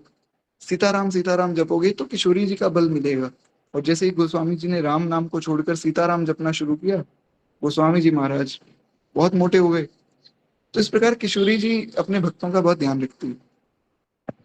इसलिए जो भक्त को निश्चिंत रहना चाहिए। हमारी माई श्यामा जो राज, एक बार हमारे महाराज जी, हमारे गुरुदेव भगवान किसी एक संत के साथ वृंदावन की परिक्रमा करने गए। तो परिक्रमा कर रहे थे, करते करते बहुत भूख लगने लग गई। तो उन संत ने भी कहा और गुरुदेव भगवान ने भी कहा कि भैया बड़ी भूख लग रही है। तो बोले आसपास तो कुछ है नहीं, क्या करें? तो दूर कहीं एक किसी संत की कुटिया दिखी। कुटिया दिखी तो बोले चलो यहाँ जाकर बैठते हैं, कुछ जल पान कर लेते हैं। तो वहां एक नलका था, वहां से जल पान किया और बैठ गए थोड़ी देर। तो वो संत आए, बोले क्या हुआ, भूख लग रही है क्या तुम लोगों को? तो वो जो साथ में साधु थे उन्होंने तो कहा कि नहीं नहीं, हम लोग जो है ऐसे ही परिक्रमा कर लेंगे। पर गुरुदेव भगवान बड़े छोटे थे उस समय। गुरुदेव ने कहा महाराज जी भूख तो बड़ी लग रही है, कुछ हो तो आप पवा दो। रात का समय था। अब रात के समय में वो साधु बोले कोई बात नहीं, आप बढ़िया, जो मैं आपको भोजन देता हूँ, आप लोग यहाँ प्रेम से भोजन पाओ। और खूब प्रेम से जो है भोजन दिया। और नहीं, क्षमा चाहूंगा, रात का नहीं, दोपहर का समय, प्रचंड धूप और दोपहर का समय, गला सूख रहा था। तो बढ़िया सुंदर उन्होंने जल दिया, भोजन दिया, प्रेम से भोजन पाया। फिर बोले अब यहाँ रुक जाओ, थोड़ी देर आराम कर लो, थोड़ी देर आप लोग सो जाओ, फिर चले जाना। तो कुछ महाराज जी बताते हैं लगभग कुछ आधे घंटे आंख लगी होगी। जैसे ही आंख खुली तो वो संत भी गायब, उनकी कुटिया भी गायब, वो नलका भी गायब, सब गायब हो गया महाराज। तो श्री किशोरी जी तो इतना ध्यान रखती हैं सबका, क्या कहा जाए। अब वो किसी भी रूप में हो, अब आप उन्हें हमारी वृंदावनेश्वरी श्री राधा रानी के रूप में देखें, या श्री जनक नंदिनी जानकी जी के रूप में देखें, किशोरी जी तो किशोरी जी हैं। उनकी करुणा में कहीं भी कमी नहीं। श्री ठाकुर जी तो फिर भी थोड़ा विचार कर लेते होंगे, किशोरी जी नहीं करती। इसलिए तो श्री मामा जी महाराज गाते हैं कि जाकी करुणा की धार बहे नित ही नहीं, श्री जी करुणामयी, बड़ी करुणामयी है श्री किशोरी जी। खैर एक बार प्रेम से बोलिए भक्तवत्सल भगवान की जय, श्री किशोरी जी की जय। खैर कहते हैं इस प्रकार महाराज जी बड़े जो है अस्वस्थ हो गए, उनका ध्यान रखने वाला कोई था नहीं। अच्छा एक बात ये बताइए, आप लोग अगर 10-15 मिनट में और ले लूं तो सुन रहे हैं ना कथा प्रेम से? क्योंकि मेरे पास जी तो बहुत भैया, समय जी। है। जी तो खैर महाराज जी का ध्यान रखने के लिए श्री आशुतोष भगवान, आशुतोष भगवान शंकर का नाम है। आशुतोष क्यों नाम पड़ा? क्योंकि बड़ी जल्दी प्रसन्न हो जाते हैं, तो इसलिए उनका नाम है आशुतोष। तो आशुतोष भक्त वत्सल भगवान श्री मदगंजन महादेव वहां उपस्थित थे। अब उनकी नगरी में बैठे हैं तो उनको ध्यान रखना पड़ेगा। तो मदगंजन महादेव जी वहां उपस्थित थे। वे आपके देह की व्याधि एवं उसकी वेदना को जान रहे थे, उनको पता था कि इनको क्या बीमारी है। और मदगंजन महादेव जी ने ही श्री महाराज जी की इस अवस्था को देखा, और उनका कष्ट भला वे कैसे देख पाते? शंकर जी का स्वभाव है वे देख नहीं पाते, उनको दिखता ही नहीं किसी का कष्ट। दिखता नहीं है मतलब ज्यादा समय तक नहीं दिखता है, वो हट लेते हैं। एक बार ब्रह्मा जी बड़े परेशान हो गए। ब्रह्मा जी ने कहा कि ये शंकर जी क्या करते रहते हैं समझ नहीं आता। एक दिन पहुंच गए महाराज माता पार्वती के पास, और माता पार्वती और भगवान शिव बैठे हैं। उनको ब्रह्मा जी शिकायत करने पहुंचे। माता पार्वती ने कहा, ओ ब्रह्मा जी, कैसे आना हुआ? कहो, मैं आपके लिए बढ़िया बढ़िया प्रसाद बनाती हूँ, पाओ प्रेम से। माता पार्वती तो अन्नपूर्णा है। तो ब्रह्मा जी बोले, नहीं मैया, आज मैं कुछ पाने नहीं आया हूँ, आज मैं शिकायत करने आया हूँ। तो माता ने कहा, किसकी शिकायत करने आए हो? बोले, आपके पतिदेव है ना जो साथ में बैठे हैं, इनकी। माता पार्वती हैरान हो गई, बोली, इनकी क्या शिकायत करनी है? अरे ये तो बेचारे भोले भाले अपना भजन करते रहते हैं, ना किसी से कोई इनका मतलब है, ना किसी से कुछ बात करते, और ना किसी को परेशान करते। अब भगवान की शिकायत लेकर आते तो भगवान तो पार्वती जी के भैया हैं, तो उनकी शिकायत तो मैं फिर भी सुन लेती कि चलो नारायण बड़े कौतुकी हैं, किसी ना किसी भक्त को तंग करते रहते हैं, उसमें भी कृष्ण रूप में तो महाराज बड़ी शैतानी करते हैं, तो फिर भी मैं सुन लेती कि चलो नारायण की शिकायत है तो सुननी पड़ेगी। ये तो बेचारे किसी को कुछ बोलते ही नहीं, ये तो बड़े भोले वाले हैं। बोले, नहीं आपको पता नहीं है, ये बड़े चालाक हैं। बावरो रावरो ना भवानी, दानी बड़ो दिन बेत दये बिनु, वेद बड़ाई भाई बावरो रावरो ना भवानी। विनय पत्रिका का बड़ा सुंदर पद है। पूरा पद तो मैं यहाँ नहीं कह सकता हूँ क्योंकि समय का अभाव है। पद बड़ा सुंदर है। इस पर हमने कम से कम 8-10 बार चर्चा कर ली, इसी पद पर। ब्रह्मा जी कहते हैं कि आपके जो पति हैं ये पागल हैं। अब वैसे दिखने में ही लग रहा है कि ब्रह्मा जी कैसी कैसी बातें कह रहे हैं, लेकिन वास्तव में ब्रह्मा जी प्रशंसा कर रहे हैं। अगर बहुत ध्यान से समझा जाए ना, ये पद बड़ा सुंदर है। भगवान शिव की स्तुति कर रहे हैं ब्रह्मा जी। कह रहे हैं बावरे हो गए हैं, अरे इतने बड़े दानी हैं कि वेद की मर्यादा को लांघ चुके। माता पार्वती ने कहा कि भैया क्या बात हो गई? बहुत सी बातें बताई। ब्रह्मा जी ने कहा कि देखो अपने घर की बात है, मैं तो, आप मेरी माता के समान हो इसलिए आपको बता रहा हूँ, और आप मेरी बात को समझो माता। अरे इतने बड़े दानी हैं कि लक्ष्मी जी और सरस्वती जी दांतों तले उंगली दबा लेती हैं इनका जो है दान देखकर। मैं क्या कहूँ इनके बारे में, बहुत सी बातें कही। एक बस एक पंक्ति में इस पद की कहना चाहता हूँ, बड़ी प्यारी पंक्ति है। श्री ब्रह्मा जी कहते हैं, जिनके भाल लिखी लिपि मेरी, सुख की नहीं निशानी, तिन रंकन को नाक सवारत, हूँ आयो नकबानी बावरो रावरो ना भवानी। श्री ब्रह्मा जी कहते हैं कि मैया मैं क्या बताऊं, जिन लोगों के भाग्य में मैं दुख लिखता हूँ, क्योंकि भाग्य तो ब्रह्मा जी लिखते हैं, तो जिसका जैसा कर्म है उसके अनुरूप भाग्य लिख देते हैं। तो ब्रह्मा जी ने कहा कि मैं सबका भाग्य लिखता हूँ। अब जिन लोगों के भाग्य में केवल दुख ही दुख है, वो लोग इनकी शरण में चले जाते हैं, और इनकी शरण में जाकर इनके ऊपर 2 लोटा जल चढ़ा देते हैं, और हाथ जोड़कर रोने लग जाते हैं, और ये महाराज वहीं प्रसन्न हो जाते हैं। कुछ विशेष नहीं करना है शंकर जी की उपासना में। ऐसा नहीं कि रुद्राभिषेक करा दे तो ही प्रसन्न हो, ऐसा नहीं। उनके सामने हाथ जोड़कर रोने लग जाओ बस, तो वो लोग इनके सामने रोने लग जाते हैं, हमारे पास धन नहीं है, हमारे पास घर नहीं है। और ये उनको इतना दे देते हैं, इतना दे देते हैं कि मेरी नाक में दम हो गया। मैं आज से अपने ब्रह्मा की पोस्ट छोड़ने आया हूँ। अरे फिर जब इनको इतना देना ही है, तो मेरे लिखने का मतलब क्या है? जिसके भाग में दुख लिखता हूँ वो इनके सामने रो देता है, ये रंक को राजा बना देते हैं, मेरी सब देखा जोखा महाराज खत्म हो जाता है। मैं क्या करूँ आप बताओ? बड़ा अद्भुत पद है। ऐसे ही भस्मासुर की कथा आती है। भस्मासुर आया भगवान शंकर के पास।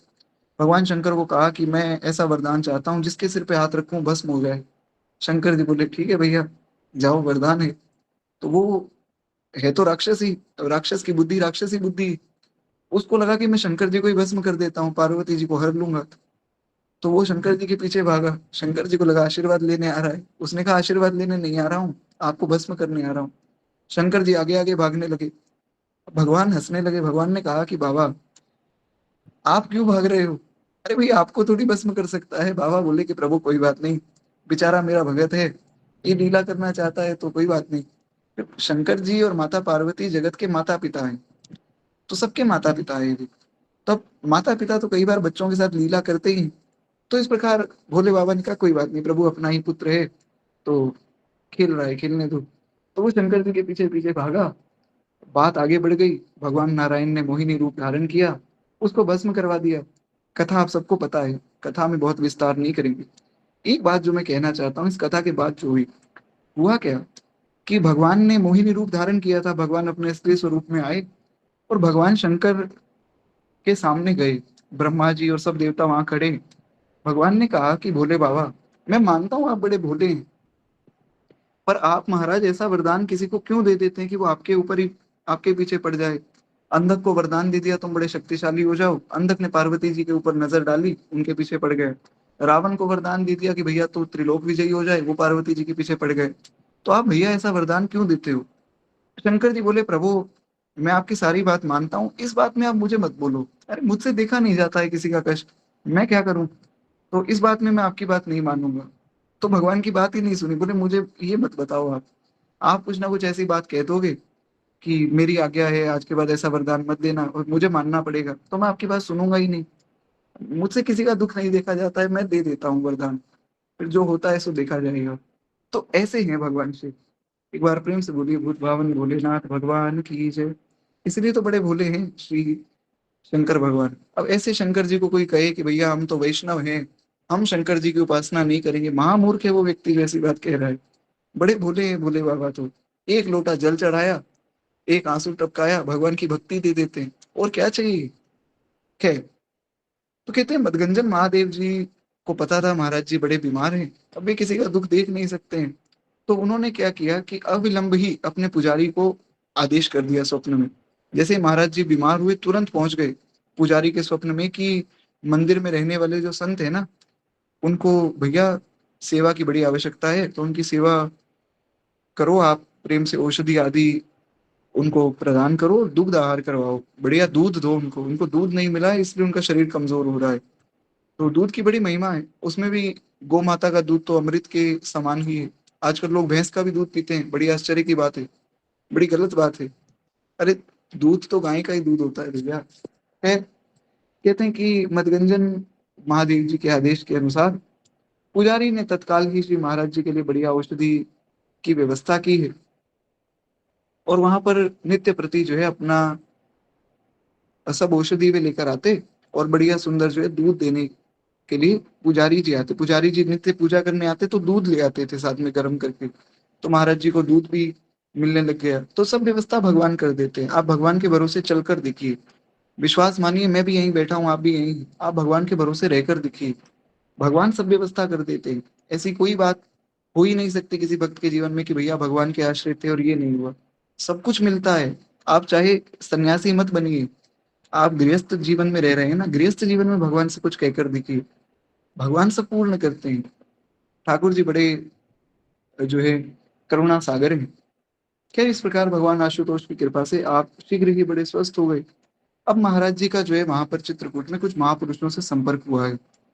तो वो किस प्रकार हुआ, उसका थोड़ा सा वर्णन मैं आपको सुना देता हूँ, उसके बाद फिर वाणी को विश्राम देंगे। कहते हैं इन्हीं दिनों आपको चित्रकूट के महान संत और वेद परायण संतों का, परम भागवतों का दर्शन हुआ। उसमें से एक संत थे पंडित श्री रामाधीन दास जी महाराज। एक स्थान है चित्रकूट में रामवन, तो रामवन में एक संत रहा करते थे पंडित श्री रामाधीन दास जी, उनका सानिध्य प्राप्त हुआ। आप उस अंचल में श्री रामायणी जी के नाम से विख्यात थे। तो रामायणी जी ने उस युग में श्री रामचरितमानस पर गूढ़ार्थ प्रकाशिका नामक टीका लिखी थी। मतलब जो ये रामाधीन जी है ना, रामाधीन दास जी, तो ये रामाधीन दास जी को लोग रामायणी जी कहते थे। क्यों? जैसे कोई भक्तमाल की कथा करता है तो उनको भक्तमाली कहते हैं, कोई रामायण की कथा करता है तो उनको रामायणी कहते हैं। तो अच्छा, रामायणी सबको नहीं कहा जाता, आजकल तो महाराज सब लोगों ने अपने टैग बना लिए, हम तो जी रसिक हैं। रसिक तो रसिकों ने खुद को नहीं कहा, लोग खुद को रसिक कह रहे हैं, ऐसा नहीं। रामायणी जब संत किसी को उपाधि देते हैं कि रामायणी है, जैसे दादा गुरुदेव भगवान को भक्तमाली जी कहा जाता है, तो उनको संतों ने उपाधि दी है भक्तमाली की, ऐसा नहीं उन्होंने अपने मन से लगा ली कि मैं भक्तमाली हूँ, ऐसा नहीं है। तो रामायणी जी संतों ने मिलकर सब, उन्होंने कहा कि आपको रामायणी जी का नाम दिया जाए। क्यों? क्योंकि उन्होंने रामचरितमानस पर एक टीका लिखी थी जिसका नाम है गूढ़ार्थ प्रकाशिका। उसमें मानस जी के गूढ़ जो भाव है, गूढ़ रहस्य है, उन पर उन्होंने खूब व्याख्या की है, इसलिए उनका नाम रामायणी पड़ गया। तो मानस जी पर इस समय मिलने वाली अनेक टीकाओं में उनकी ये जो टीका है ये बड़ी सुंदर है।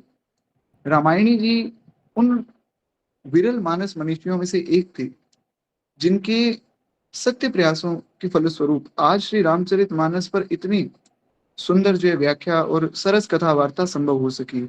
ये सब संतों के ही तो भाव सुनाए जाते हैं। अब जैसे रामचरितमानस की कथा हुई हमारी, प्रभु कृपा से 2 ढाई साल चली, तो हम एक एक श्लोक, एक एक चौपाई पढ़ रहे थे। तो एक एक चौपाई अगर आप घर पे बैठकर पढ़ेंगे तो ज्यादा समय नहीं लगेगा, बहुत ध्यान से भी पढ़ा जाए तो दास का ऐसा विचार है लगभग 5-6 महीने में रामचरितमानस हो सकती है। हमें 2.5 साल लग गए। क्यों? क्योंकि एक एक भाव को हम बड़े गूढ़ भाव में सुन रहे थे। तो उसमें ऐसा थोड़ी कि मुझे कोई गूढ़ भाव पता है, मैं तो बड़ा ज्ञानी व्यक्ति हूँ। तो जो संतों के भाव में सुनता था वही मैं आप लोगों को सुना देता था। तो क्योंकि कथा कहने वाले श्री महाराज जी हैं, तो जो प्रेरणा होती थी सो मैं कह देता था। इसलिए मानस जी पर बहुत विस्तार में हमने चर्चा की। तो ये इन सब संतों की कृपा से चर्चा संभव हो पाई, वरना हमें महाराज जी गूढ़ रहस्य कहाँ पता लगते। अगर संत संसार में ना होते तो भगवान के बारे में ही पता ना लगता। जी बिल्कुल, कभी ठाकुर जी व्यवस्था बनाएंगे तो पुनः रामचरितमानस शुरू कर देंगे। अब क्या, यहाँ तो लगभग सब लोग ही नए हैं। मानस जी की जब कथा हुई थी उस समय बहुत से लोग थे। तो क्या हुआ, मानस जी की कथा पूर्ण हो गई, 1-1.5 साल लगा था। तो फिर हमने दूसरी चर्चा शुरू कर दी। तो सबका मैसेज आने लग गया कि भैया मानस वापस शुरू कर दो, आप ये कथा बाद में कर लेंगे, आप मानस जी को शुरू। तो वापस शुरू हुई थी रामचरित मानस जी की कथा, वो भी पूर्ण हो गई। तो बड़ी मुश्किल से मन को समझाया और भक्तमाल की कथा शुरू हुई। ये पूर्ण हो जाए उसके बाद देखते हैं, जैसी हरी इच्छा होगी। खैर, तो कहते हैं रामचरित मानस की इतनी सुंदर कथा वार्ता और ये चर्चा सब इन सब संतों की कृपा से ही सुलभ हो पाई। रामायणी जी से आपकी घनिष्ठता क्रमशः बढ़ने लगी, यानी कि नित्य उनके साथ रहते थे, भजन करते थे, सत्संग की बात करते थे, तो उनकी मित्रता बढ़ती रही और आपकी अतिशय श्रद्धा थी। रामायणी जी भी आपके तीव्र वैराग्य एवं भजन निष्ठा पर रीत चुके थे। कुछ समय पश्चात आपने जो है श्री रामायणी जी से विरक्त दीक्षा भी ले ली, यानी कि सन्यास की दीक्षा श्री रामायणी जी से उनसे प्रार्थना की। आध्यात्मिक जगत में श्री ठाकुर जी के विधान अनुसार सब कुछ पहले से निर्धारित होता है। कौन से संप्रदाय में जाना है, कहाँ जाना है, किस गुरु को अपनाना है, सब लिखा हुआ है। तो कोई अगर ये घबरा रहा हो ना ऐसा कि अरे हमारे तो गुरु जी नहीं बने, अरे भैया तुम भजन करो, गुरु जी मिल जाएंगे। और ये बात ऐसे ही नहीं मैं कह रहा हूँ, बहुत से ऐसे लोग हैं जिन्होंने क्या रामचरितमानस की कथा सुनी तो उसमें एक भाव आया। गोस्वामी जी ने कहा, गुरु बिन भवनिधि तरई न कोई, जो बिरंची शंकर सम होई। तो बड़े मैसेज आए कि क्या गुरु के बिना मुक्ति नहीं, गुरु कहाँ से बनाए हमें पता ही नहीं। आज भी सब लोग किसी ना किसी संप्रदाय से दीक्षित हैं, तो बड़ी कृपा है। तो इसमें आपको चिंता नहीं करनी है कि गुरु जी कब मिलेंगे, कैसे मिलेंगे, वो अपने आप मिल जाएंगे। आप नाम जप करते रहिए, भगवान अपने आप दिखेंगे। क्योंकि जब इस मार्ग में चले हैं तो उसमें आपको चिंता नहीं करनी है, उसमें भगवान को चिंता करनी है। आपका काम है भजन करना। इसलिए कोई भी वैष्णव किसी भी बात पे घबराए तो ये गलत बात है। वैष्णव होकर क्यों घबरा रहे हो भैया, आप भजन करो, भगवान देखेंगे क्या करना है क्या नहीं करना है। इतनी सी बात समझ आ जाए तो ये मार्ग बड़ा सुलभ हो जाता है। खैर, तो कहते हैं इस प्रकार जो है कौन से संप्रदाय में जाना है, किस प्रकार से गुरु परंपरा मिलेगी, किस प्रकार से भजन में निष्ठा होगी, सब पहले से निर्धारित होता है। तो सब निश्चित भगवान ने कर रखा है और ये आप लोगों ने अपने जीवन में भी निश्चित रूप से देखा होगा। इसमें तो कोई प्रमाण देने की आवश्यकता नहीं। ऐसा निश्चित रूप से हुआ होगा कि आप भी अपने गुरुदेव को पहले जानते ही नहीं होंगे। एक दिन कहीं कोई सत्संग सुन लिया उनका, तो आपके हृदय में भाव जगा कि बस अब यहाँ रुक जाना है। दास के साथ तो ऐसा ही हुआ था, आपका आप जाने। खैर, तो खैर कहते हैं इस प्रकार रामायणी जी ने ये जानकर श्री महाराज जी के ईश्वर निर्दिष्ट गुरुदेव कोई और ही है, ऐसा उन्होंने मन में विचार किया। उनको मन में प्रेरणा हुई कि महाराज जी के जो गुरुदेव हैं वो मैं नहीं हूँ, इनका गुरुदेव कोई और बनेगा, कोई और गुरु इनको मिलेंगे जो इनको सही समय आने पर प्राप्त होंगे। हम इनसे इनके गुरु के रूप में यहाँ विराजमान नहीं हो सकते। तो आपको विधिवत जो है दीक्षा प्रदान उन्होंने नहीं की, उन्होंने मना कर दिया कि देखो आपके जो गुरुदेव हैं वे कहीं और विराजमान है, समय आने पर आपको उनका उनका मार्ग मिल जाएगा। ऐसा भी निश्चित रूप से आपके जीवन में हुआ होगा, इसमें कोई नई बात नहीं। एक बड़े अच्छे जो है संत हैं, नाम तो मैं यहाँ नहीं लूंगा, बड़े अच्छे कथावाचक भी हैं और दास के दूर के रिश्तेदार भी हैं। तो मुझे लगा कि भाई ये बड़े अच्छे वैष्णव है और हमारे रिश्तेदार है, तो मैंने उनको भी प्रार्थना की भैया आपसे दीक्षा हो जाए। तो उन्होंने कहा कि कोई बात नहीं लाला, तुम कभी वृंदावन आओगे तब देखना। पर उसके बाद ऐसी व्यवस्था बनी कि गुरुदेव भगवान की एक वीडियो सुनी, उसके बाद तो कहीं और दृष्टि गई ही नहीं, तो महाराज जी से दीक्षा हो गई। तो ऐसा होता है, कई बार संतों के प्रति भाव जागता है, अच्छी बात है, होना भी चाहिए। पर जो गुरुदेव हैं वे तो गुरुदेव ही है, और गुरुदेव से ऐसा नहीं कि इस जन्म में हमारा संबंध है, ऐसा नहीं सोचना है कि इस जन्म में गुरुजी मिल गए। गुरुजी सदा सदा से हमारे थे, हम सदा सदा से गुरुदेव के हैं। बस इस जन्म में हमारा कल्याण करने के लिए किसी रूप में पधारे हैं महाराज।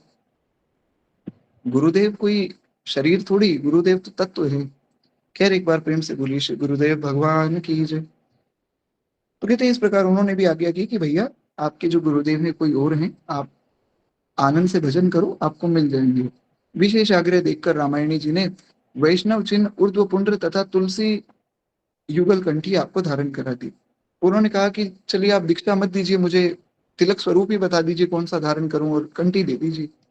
तो कंठी तिलक स्वरूप धारण करवा दिया, किंतु विधिवत मंत्र दीक्षा अभी नहीं हुई थी, मंत्र दीक्षा नहीं हुई। तो इस प्रकार से श्री महाराज जी के भजन साधन एवं सत्संग के समय व्यतीत करते हुए 6-7 महीने चित्रकूट में ही बीते। अब फिर महाराज जी आगे ओरछा धाम गए। एक बात मैं यहाँ बता दूं, देखिए संत कोई भी हो, उनसे कंठी या तिलक अगर आपने लिया है, या आप उनका उनके जैसा तिलक लगा रहे हैं, उसमें कोई दिक्कत नहीं, दीक्षा से पहले कोई भी तिलक लगा सकते हैं। हाँ ये है कि मंत्र आदि की दीक्षा श्री गुरुदेव भगवान देते हैं, और एक बार मंत्र ले लिया तो दूसरी बार नहीं लेना होता। एक जगह महाराज जी हमारे कथा करने गए, गुरुदेव भगवान, तो उनको एक व्यक्ति मिले गांव के, बोले महाराज जी आपकी कथा सुनी, बड़ा आनंद आ गया, आपकी कथा सुनकर ऐसा लगा कि कोई बहुत सुंदर उपाय जीवन का मिल गया। आप लोगों को भी नित्य कथा में लगता होगा कि कथा गुरुदेव भगवान ही कह रहे। तो बोले कि मुझे बड़ा आनंद आ गया आपकी कथा सुन के, मैं आपसे दीक्षा लेना चाहता हूँ। महाराज जी बोले भैया ये तो अच्छी बात है, तो देख लेंगे, कोई बात नहीं, आप आ जाना, एकादशी के दिन दीक्षा देते हैं हम। हमारे गुरुदेव भगवान केवल एकादशी पर ही दीक्षा देते हैं। तो उन्होंने कहा ठीक है गुरुजी, कोई धन या कोई ऐसा कुछ है क्या आवश्यकता? महाराज जी बोले नहीं भैया, हम तो कुछ भी नहीं लेते हैं, आप कुछ भी मत लाओ, आप आ जाओ, आपको मंत्र दे देंगे, अपना कल्याण करो, भजन करो। बोले पहले वाले गुरुजी तो पैसे लेते थे। अब महाराज जी थोड़ा सावधान हो गए। महाराज जी बोले पहले वाले गुरुजी मतलब आपने पहले भी दीक्षा ले रखी है? बोले हाँ, 6-7 गुरु बनाए थे, तो महाराज जिनको गुरु बनाया सबका देहांत हो गया, तो जैसे ही देहांत होता मैं दूसरे गुरु बना लेता, उनका भी देहांत हो जाता, तो ऐसे 7 गुरु हैं मेरे, 8वें आप हो जाओगे। महाराज जी ने हाथ जोड़े। महाराज जी बोले भैया धन्य है आपकी निष्ठा, आप जिसको गुरु बनाते हैं वो पहुंच जाता है भगवान के धाम में, तो हमें तो अभी और कथाएं कहनी है, हमें तो नहीं जाना है, पर हम आपको दीक्षा नहीं दे सकते। तो बोला नहीं नहीं महाराज जी आपको क्या होगा? बोले नहीं, उस कारण से नहीं, दीक्षा का जो मंत्र है वो एक बार लिया जाता है, तो ऐसा थोड़ी कि आप एक गुरु पसंद आए फिर दूसरे संत का प्रभाव देखा उनके पीछे, ऐसा नहीं होता है। एक बार दीक्षा हो गई, मंत्र मिल गया, बस उससे कल्याण हो जाएगा, उससे सब कुछ मिल जाएगा। उसमें ऐसी बुद्धि नहीं रखनी चाहिए कि हम तो जी रसोपासना करना चाहते हैं और गुरु जी हमारे जो है रसोपासना में, ऐसा नहीं सोचना चाहिए। गुरुदेव भगवान है, उनमें ऐसी कोई बुद्धि रखे तो महा अपराध है। सब मिल जाता है एक ही मंत्र से, उसका निष्ठापूर्वक जप हो। खैर, इन्हीं शब्दों के साथ वाणी को विश्राम देते हैं। अब देखिए 2 दिन की कथा शेष है, ये शाम वाली कथा, बाकी संभव हुआ तो 5 तारीख को भी होगी, जैसा भी रहेगा मैं आपको बता दूंगा। उसके बाद अगर कुछ व्यवस्था बनती है तो हम लोग ऐसे ही कथा कर लेंगे, नहीं तो मैं व्हाट्सएप पे रिकॉर्डिंग बना के भेज दूंगा। मेरी बड़ी विनम्र प्रार्थना ये है कि व्हाट्सएप पे मैं रिकॉर्डिंग बना के भेज तो दूंगा, पर उसको आप लोगों को सुनना होगा। आगे देखते हैं, क्या पता उसकी आवश्यकता ना पड़े, तो जो सुबह की कथा है वो वैसे ही चलेगी। अभी के लिए आप सबसे आज्ञा चाहूंगा, तो अभी के लिए आज्ञा दीजिए, और बाकी शेष चर्चा हम व्हाट्सएप आदि पे, अगर किसी का कोई प्रश्न हो तो वहां चर्चा कर लेंगे। श्री सीताराम, श्री राधेश्याम। राधे राधे।